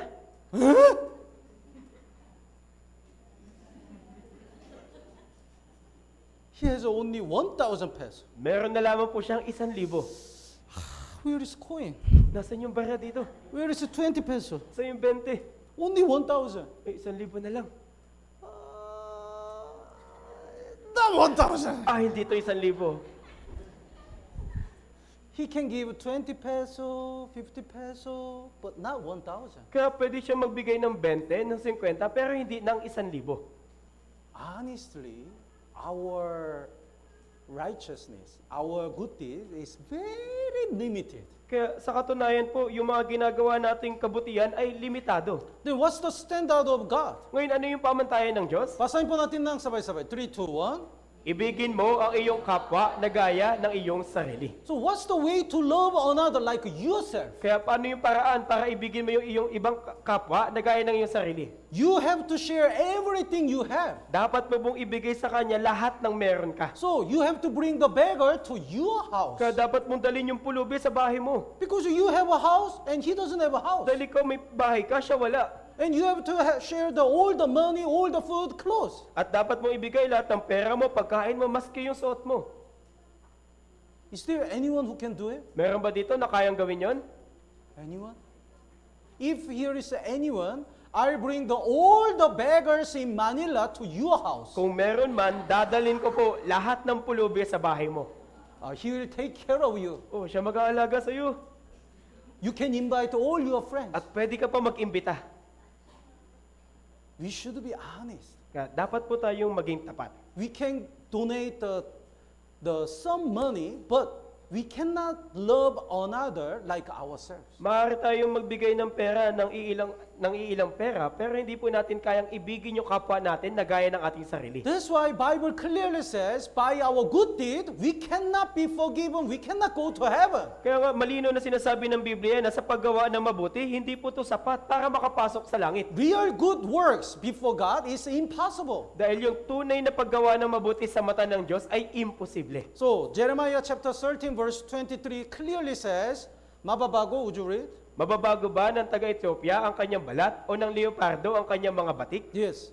So, taga Ethiopia, it indicates the black man. Kaya kumakatawan po ito sa maitim na tao. Even though he washed the face many times, he cannot be white. Di ba kahit magila mo siya ng ilang ulit, hindi na siya puputi? It's impossible. At imposible po ito. And leopard, even though he take a shower many times, he cannot remove the spot. At yung leopardo po, kahit ilang ulit siyang maligo, hindi po matatanggal yung kanyang batik. It's impossible. Dahil imposible din po ito. Like this, it's impossible for sinners to do the real good deed. Kaya gaya po nito, imposible din po sa makasalanan na makagawa ng tunay na mabuting gawa. Kung gayon, basahin po natin ng sabay-sabay. 3, 2, 1. Kung gayon ay makakagawa rin kayo ng mabuti, kayong mga sanay gumawa ng masama. Yes.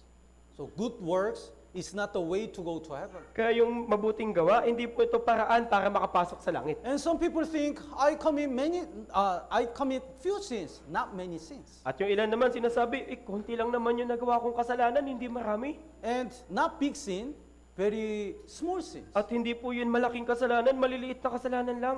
It doesn't matter. If we have one single sin, we have to go to hell. Pero hindi po ito mahalaga. Kung meron ka kahit isang maliit na kasalanan, sapat yan para mapunta sa impyerno. Whoever shall keep the whole law and yet stumble in one point, he is guilty of all. Kaya sapagkat sino man tumutupad ng buong kautosan, subalit lumalabag sa isa, ay nagkakasala sa lahat. So this man never killed a person Kaya may isang tao po na hindi pa po nakapatay until today. hanggang sa araw na to. But tonight, he killed a man. Pero sa kinagabihan, nakapatay siya ng tao. Then, even though he never killed a person until now, he become a murderer. Ngayon, di ba, kahit hindi po siya nakapatay, maski noon pa, pero ngayon, nakapatay na po siya, kaya mamamatay tao na siya. Tama po ba?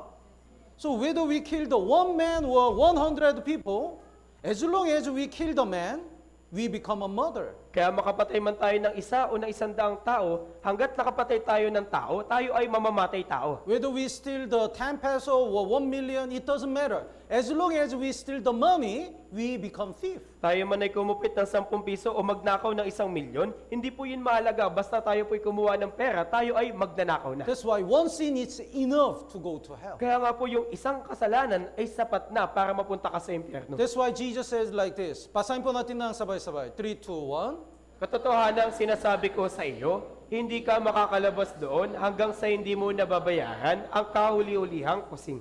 Yes. Last penny means one single sin. Because of one single sin, we cannot get out of the hell. Kaya huling kusing, ibig sabihin dahil sa isang maliit na kasalanan, hindi ka makakalabas sa impyerno. And some people excuse about his sin.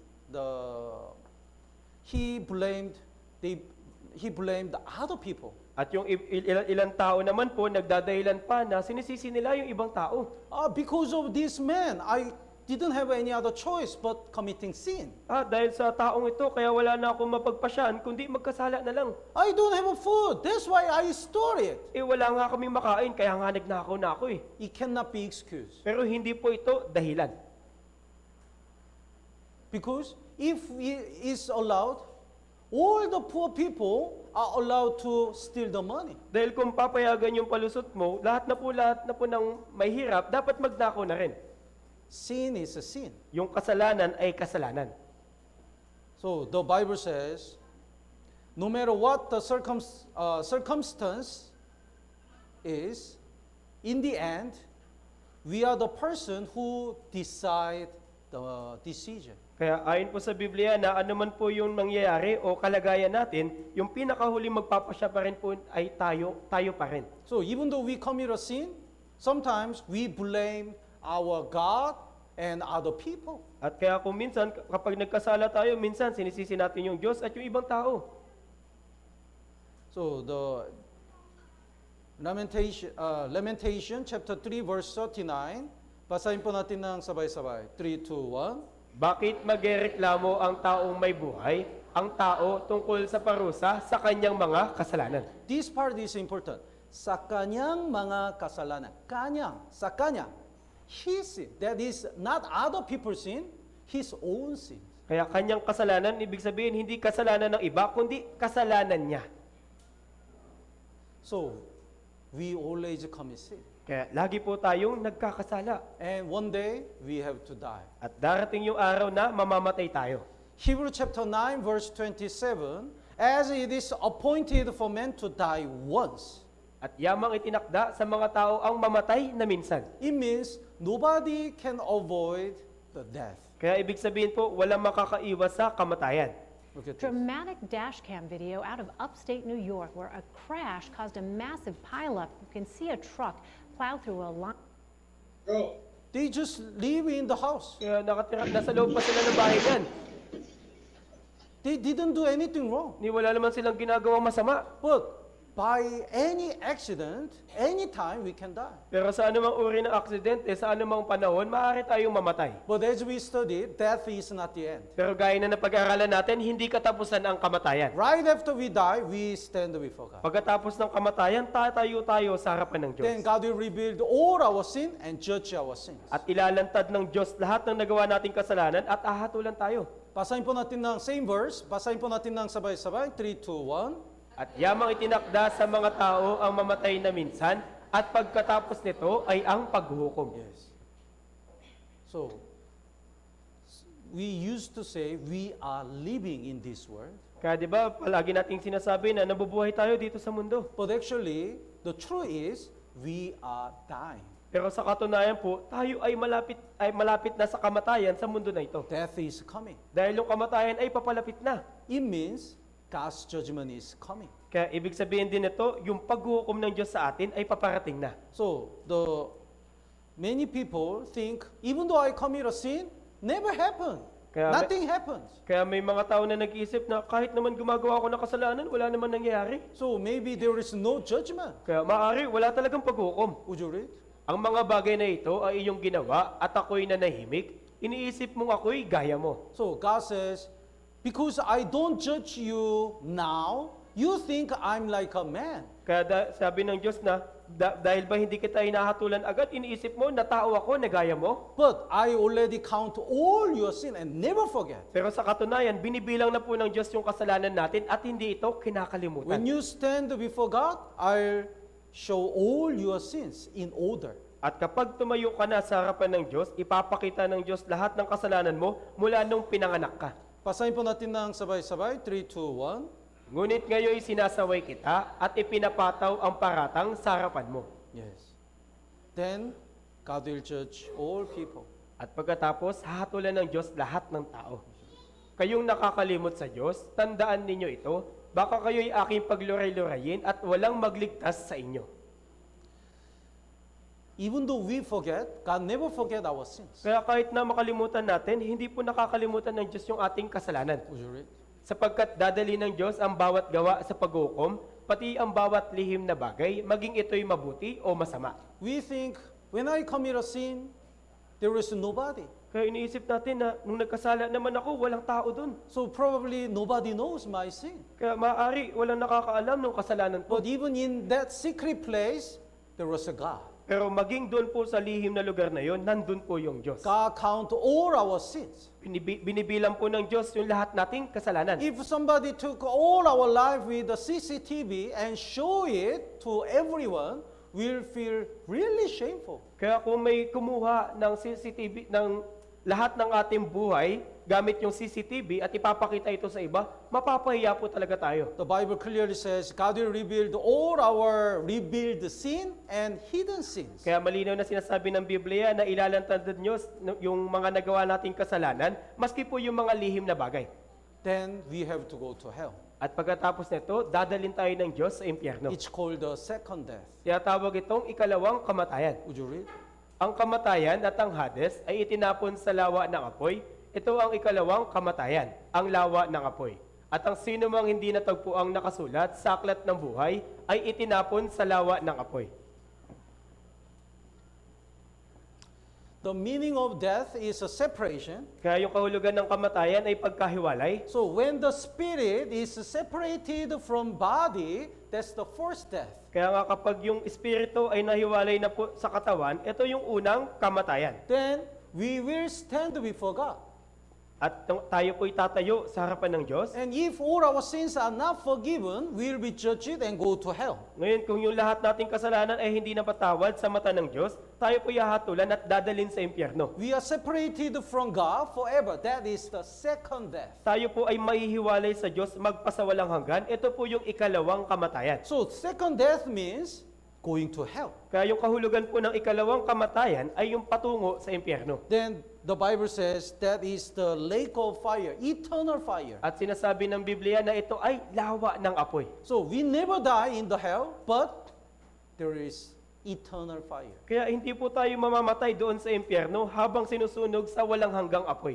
In Revelation chapter 21 verse 8, there is the list of the people who will go to hell. Kaya sa Revelation, Kapitulo 21, talatang 8, nandito po yung listahan ng mga taong mapupunta sa impyerno. The first one is cowardly. Yung una po ay yung mga duwag. They believe in God. Kaya naniniwala sila sa Diyos. They believe the Bible, Naniniwala din sila sa Biblia. but they don't get salvation. Pero hindi sila ligtas. That's why they are afraid to go to hell. Kaya nga, duwag silang mapunta sa impyerno. The Bible says, if we really understand the true love of God, we are not fearful to go to hell. Dahil malinaw na sinasabi ng Biblia na kung mauunawaan natin yung dakilang pag-ibig ng Diyos, hindi po tayo takot na mapunta sa impyerno. But if we don't get salvation, we are afraid. Pero kung hindi pa po tayo ligtas, takot na takot tayo. And number two, unbelieving.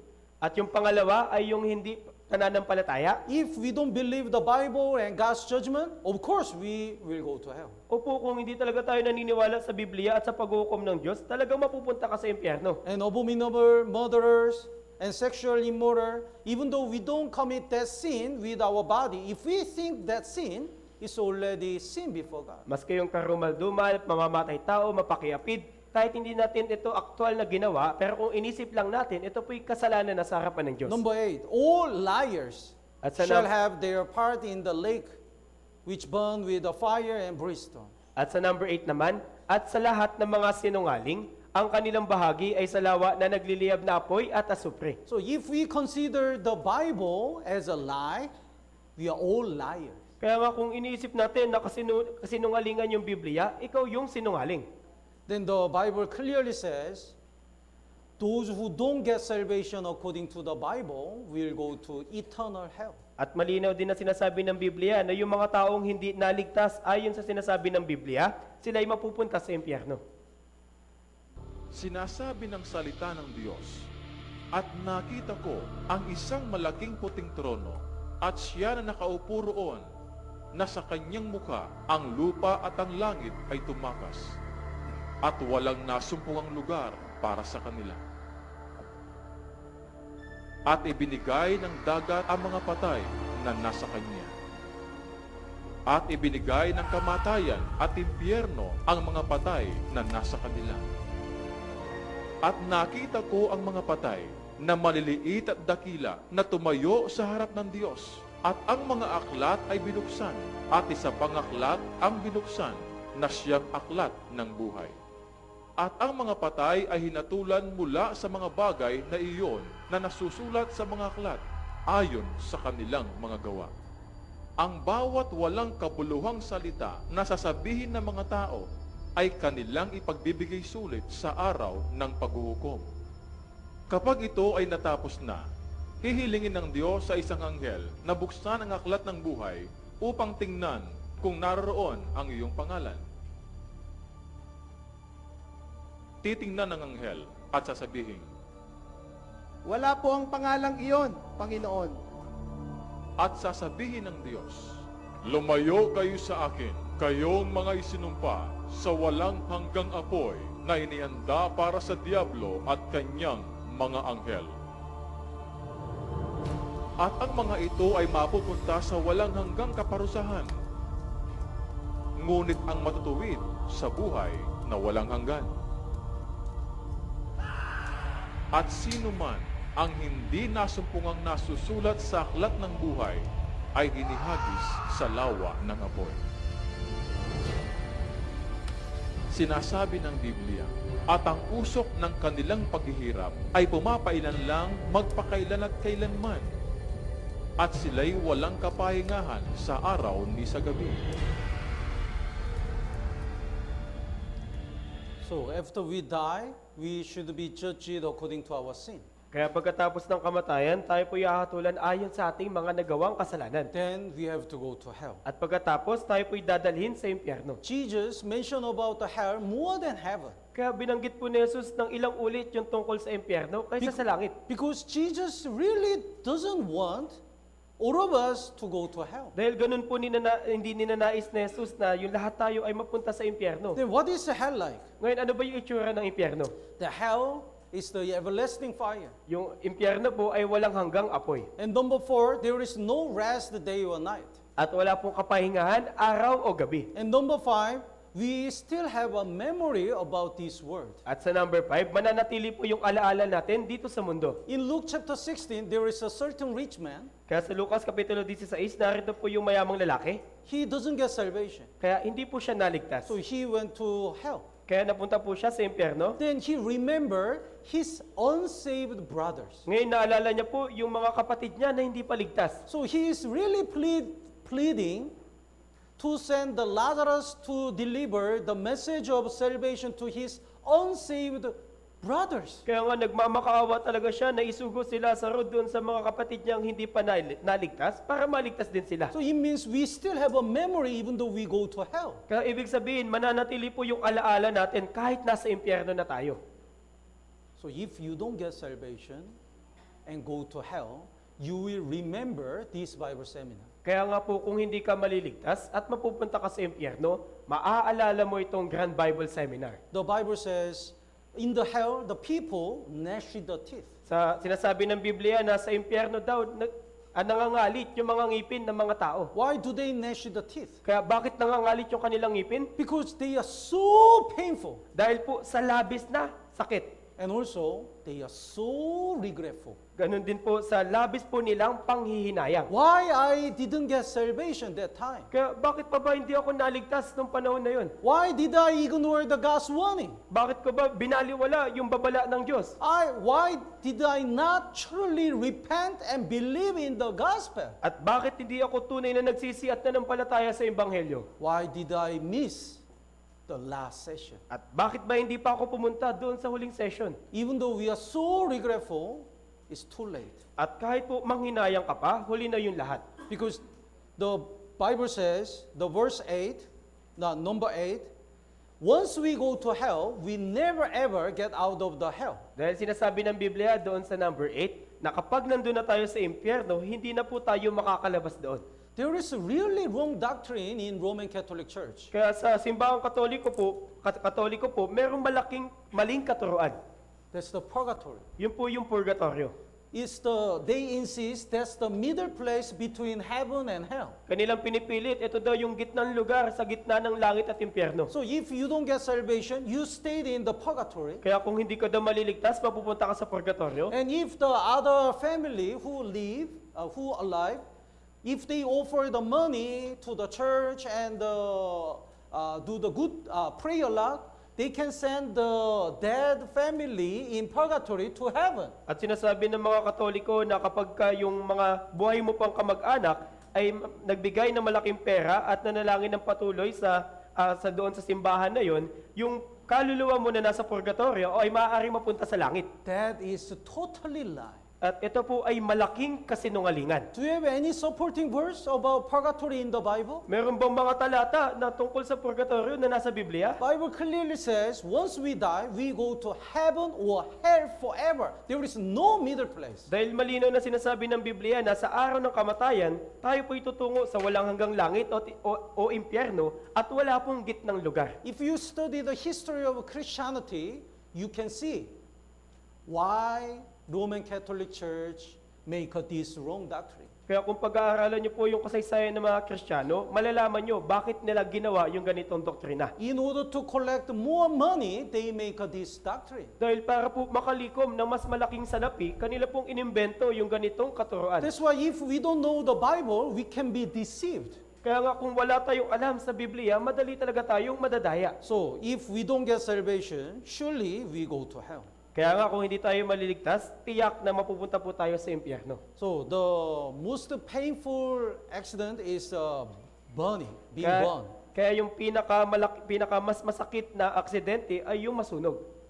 Basahin po natin ng sabay-sabay, 3, 2, 1. Na kung saan ang kanilang mga uod ay hindi namamatay at ang apoy ay hindi napapatay, sapagkat bawat isa'y aasinan sa apoy. Once we go to hell, there is a seasoning of the fire. Kaya kapag ka nasa impyerno na po tayo, aasinan daw po tayo sa apoy. And fire never stop. At yung apoy ay hindi po namamatay. We never die. At hindi tayo napapatay. This man had the interview about the accident. Kaya may isa pong lalaki na in-interview tungkol sa nangyaring aksidente. The candle fell, that's why the fire spread so quickly. Kaya sinabi niya na yung kandila ay natabig, kaya yung apoy ay madaling kumalat. When our body is burned, the doctor treat like this. Kaya kapag meron po tayo nasunugan na parte sa katawan, ganito po ito pinapagaling. He cut all our burned skin with a sharp knife. Kaya kanila pong kukunin yung mga nasunog na balat gamit po ng matulis na kutsilyo. Not to infect it. Para hindi po ma-infeksyon yung ibang balat. And he poured the alcohol. At lalagyan po nila ng alcohol. And the wrapped all our body. At lalagyan po ng benda yung buong katawan natin. Next day, he take off the bandage. At kinabukasan, aalisin po nila yung benda. And pour the alcohol again. At lalagyan po ulit ng alcohol. He repeat this treatment until the skin is recovered. Kaya uulit-ulitin po yung ganitong uri ng paggamot hanggang sa nanumbalik yung balat. It's crazy. Kaya nakakabaliw po ito.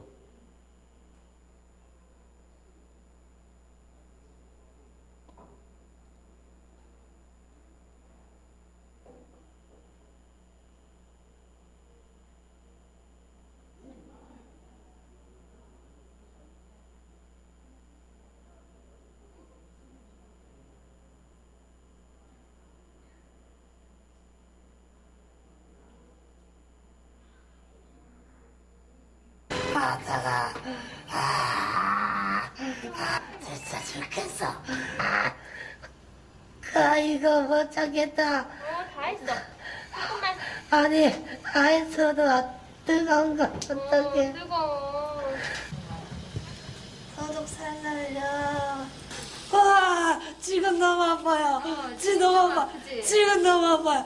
지금 못 참겠어요. 못 참겠어요. 못 참겠.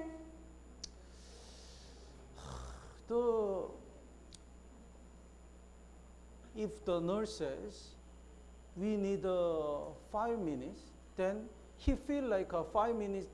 The 5 minutes is like 5 hours to him. Kaya kapag ka sinabi ng nurse sa kanya na, 5 minuto na lang, pero yung 5 minuto para sa kanya ay gaya ng 5 araw. But what if the nurse says after 5 minutes, oh, sorry, we need 5 hours? Pero, Then he will be crazy. pero paano kaya kung sabihin ng nurse na, o sige, pasensya na, kailangan pa natin ng 5 oras pa, ngayon mababaliw na talaga siya. He endured this all pain because he has a hope. Kaya tinitiis niya po yung lahat ng kanyang hapdi dahil meron po siyang pag-asa. Maybe one day I can also work again. Maaari sa isang araw makakalakad na ulit ako. Maybe one day my skin will be recovered. Maaari isang araw babalik na yung balat ko sa ayos. That's why he wait and endure all the pain. Kaya nga nag-aantay siya at nagtitiis siya sa lahat ng sakit na nararanasan niya. But if we don't get salvation and go to hell, there is no hope, no more chance. Pero kung tayo po hindi maliligtas at mapupunta sa impyerno, wala na pong pag-asa at wala nang pagkakataon. We only have the chance to get salvation before we die, until while we are living in this world. Dahil yung pag-asa po ng kaligtasan ay makukuha lamang po natin habang buhay pa tayo. But the problem is, we don't know how long we can live. Pero yung problema, hindi natin alam kung gaano pa tayo tatagal dito. That's why as soon as possible, we have to get salvation first. Kaya nga, nang mabilisan, dapat po agad tayong maligtas. The doctors divide the scale of the pain from 1 to 10. Kaya hinati po ng mga doktor yung sukat ng sakit mula sa 1 hanggang 10. Can you guess the pain of the giving a birth? Kaya hulaan nyo po kung gaano po kasakit yung panganganak.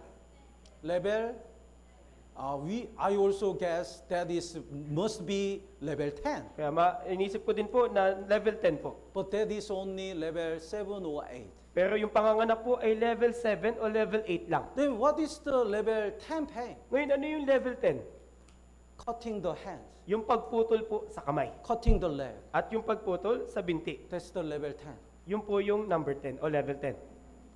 But there is a level 11, 12, more. Pero may More serious pain. Pero may mga level 11, 12 at may higit pa pong mas malalang sakit. But we cannot experience. Pero hindi na po natin ito maranasan. Because if our body has more than level 10 pain, our body dies or we lose the conscience. Dahil kapag ka nakaranas po yung katawan natin ng higit pa sa level 10 na sakit, yung atin pong katawan ay hihimatayin o tayo ay mamamatay na. I believe that is blessing. At naniniwala po ako na pagpapala po ito ng Diyos. Because even though we go to the level 11, 12, if our body still alive and if we are still awakened, we'll be crazy. Dahil kung maranasan natin yung pang-11 at pang-12 sakit, na habang gising pa at habang ating mulat po yung ating diwa, tayo ay mababaliw. But hell is the place having no mercy. Pero yung impyerno po, ito po yung lugar na wala na pong awa. Do you know why people go to hell? Kaya alam nyo ba bakit may mga tao napupunta sa impyerno? God already prepared the way for all sinners to get salvation in the Bible. Sa katunayan, inihanda na po ng Diyos sa Biblia yung paraan para yung mga makasalanan ay makapasok sa langit. But if people reject that love to the end, finally they go to hell. Pero kung patuloy na tatanggihan ng mga tao yung pag-ibig na yun hanggang sa katapusan, sa kauli-ulihan, mapupunta sila sa impyerno. God gave the chance again and again to be saved, but when they reject all the chances to the end, we go to hell. Kaya patuloy tayong binibigyan ng Diyos ng pagkakataon para maligtas, pero kung patuloy din natin tatanggihan ito hanggang sa kauli-ulihan, sa katapusan, tayo po'y mapupunta sa impyerno. That's why God doesn't give any mercy in the hell anymore. Kaya nga yung Diyos, hindi na po siya magbibigay ng awa doon sa impyerno. So, what if God removed this limit? Kaya paano kaya kung alisin ng Diyos yung limitasyon na ito? What if we never die and we can feel up to the level 100 pain? We'll be crazy. Paano kaya kung hindi tayo mamamatay o mawawalan ng malay, tapos mararanasan natin yung ikasandaang level ng sakit? So, the level 10 pain is the worst pain you can imagine. Kaya yung ikasandaang sakit po na sakit, ito po yung sakit na hindi po natin labis na maisip pa. It means the pain in the hell will be the pain you never imagine. Kaya ibig sabihin, yung sakit na mararanasan natin doon sa impyerno ay hindi pa po natin naiisip. There is a very special illness, sickness Kaya meron pong natatanging karamdaman. Even though the body has no problem when they check up, in their brain, they feel like their body is burning. Na kapag po yung sinuri, yung kanilang katawan na parang normal naman sila, pero sa kanilang utak po, meron po silang karamdaman na parang silang sinusunog. It's called the CRPS. Ito po yung tinatawag na CRPS. Isang pasyente na sakay ng isang mabilis na ambulansya ang sumisigaw dahil sa matinding sakit. Ang CRPS ay pagkasira ng nervous system. Ito ay sigaw ng CRPS.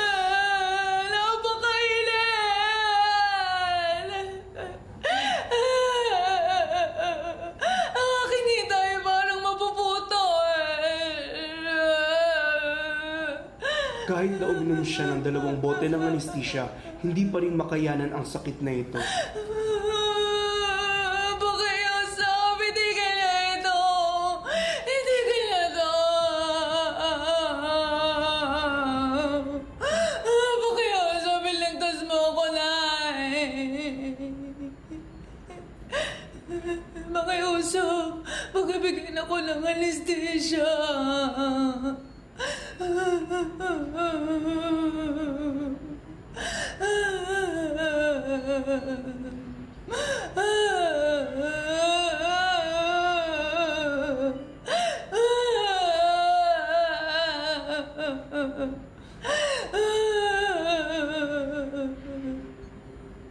Ngayon pa lamang nawala ang sakit.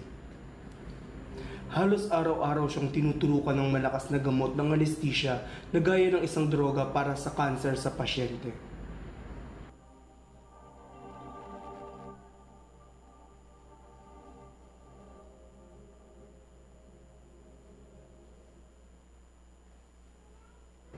Anong uri ng sakit ang iyong naramdaman? Kung ipapaliwanag ko sa inyo ang tungkol sa sakit, gaya ito ng sakit na nararamdaman ko kapag pinuputol ang aking hita, paa at tuhod ng palakol. Ang aking katawan ay parang nasusunog sa apoy. Ang aking balat ay parang hinihiwa ng kutsilyo. Kung mayroong impyerno sa mundong ito, nasabi ko na ito ang CRPS ng sakit. Sapat na ang sakit na ito upang patayin ang isang tao.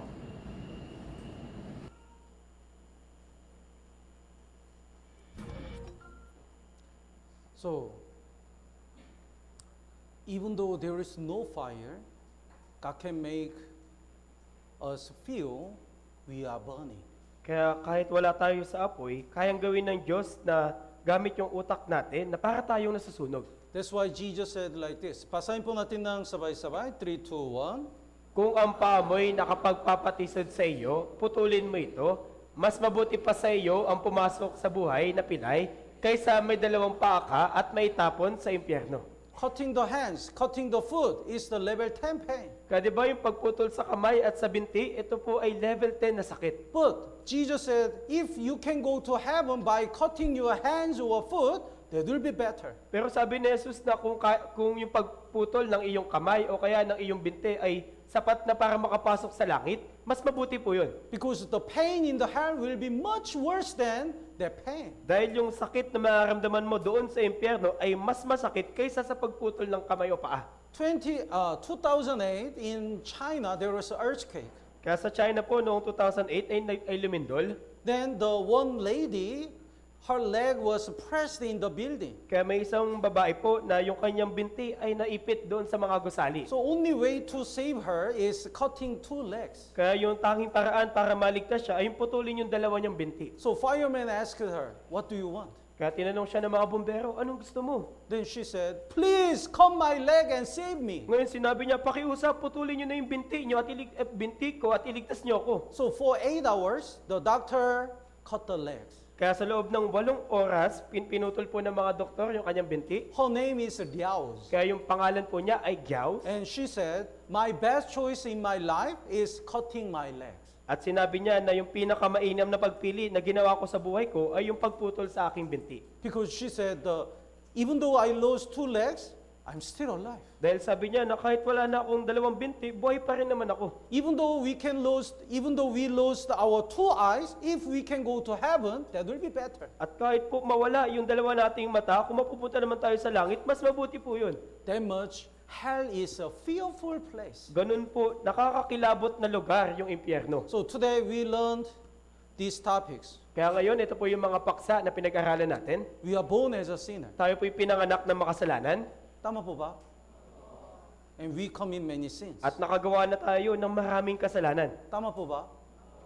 And after we die, we should be judged. At pagkatapos ng kamatayan, tayo po ihahatulan ng Diyos. Then where will we go? Ngayon, saan tayo mapupunta? Saan po? Yes, inferno. We have to go to hell. Mapupunta po tayo sa impyerno.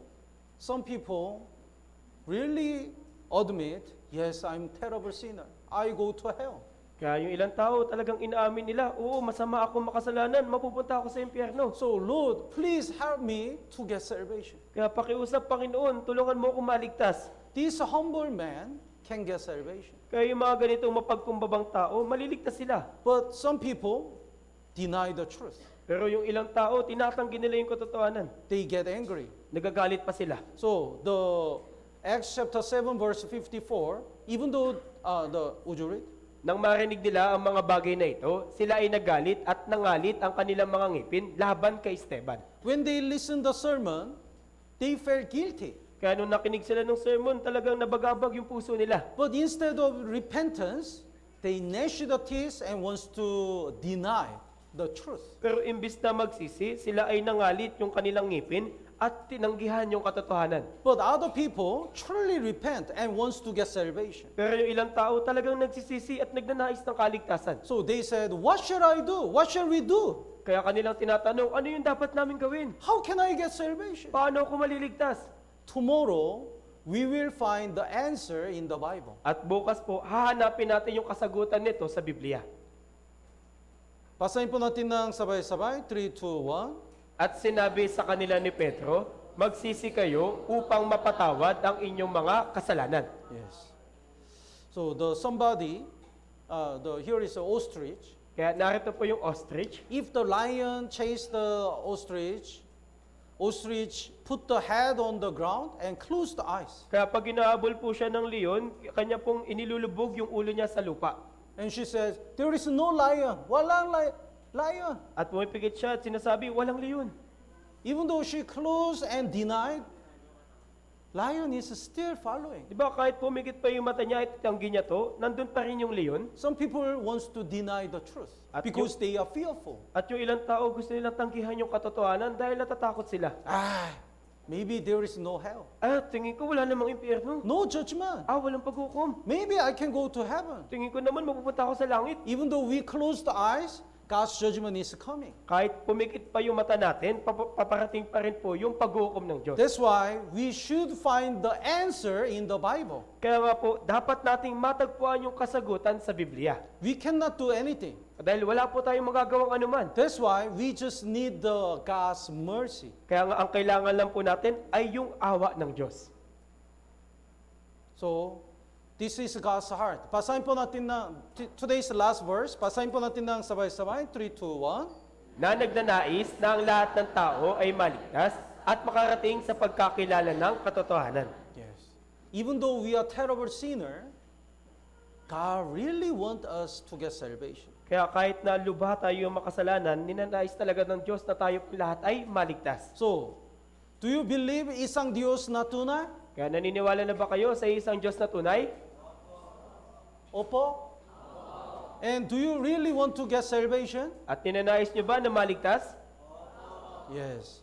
And tomorrow, we will study how all our sins be forgiven. At bukas po, pag-aaralan natin kung paano po mapapatawad yung lahat nating kasalanan. We will see how God saves us. At makita natin kung paano po tayo ililigtas ng Diyos. So if our heart is not ready, even though we listen, God will not help us to get salvation. At bukas, kahit na makinig po tayo, pero kung hindi po handa yung puso natin, hindi po tayo tutulungan ng Diyos na maligtas. So we have to pray, Lord, I really terrible sinner. Kaya dapat tayong manalangin na, Panginoon, ako ay terribleng makasalanan. So please help me to be forgiven and get salvation. Kaya pakiusap, tulungan mo ko na mapatawad sa kasalanan at maligtas. So tomorrow we will study the most important session. Kaya bukas pag-aaralan po natin yung pinakamahalagang session. Please come little early and listen carefully tomorrow session. Kaya pakiusap po, mas agahan nyo pa at makinig po tayo mabuti sa pag-aaralan bukas. Okay lang po? Makita-kita po tayo? Guys, let's pray together. Manalangin na po tayo. Our Heavenly and Merciful Father God, thank you for giving us precious time to study your word. Ama naming nasa langit na mabagin, salamat na binigyan nyo kami ng mahalagang oras na makapag-aral ng iyong salita. We know that we are terrible sinner. Nalaman namin na kami po'y terribling makasalanan. That's why we need your grace. Kaya nga po, kailangan namin yung awa mo. Please, mercy on us. Kaya pakiusap, mahabag ka sa amin. So that through the tomorrow session, may we understand the true salvation. Nang sa gayon, para po bukas, maunawaan po namin yung tunay na kaligtasan. We commit the last session in your mighty hands. We pray in the name of Jesus Christ. Pinagkakatiwala po namin yung huling session sa iyong makapangyarihang kamay. Dalangin po namin ito sa pangalan ng Panginoong Hesus Kristo. Amen. Amen. Maraming salamat po.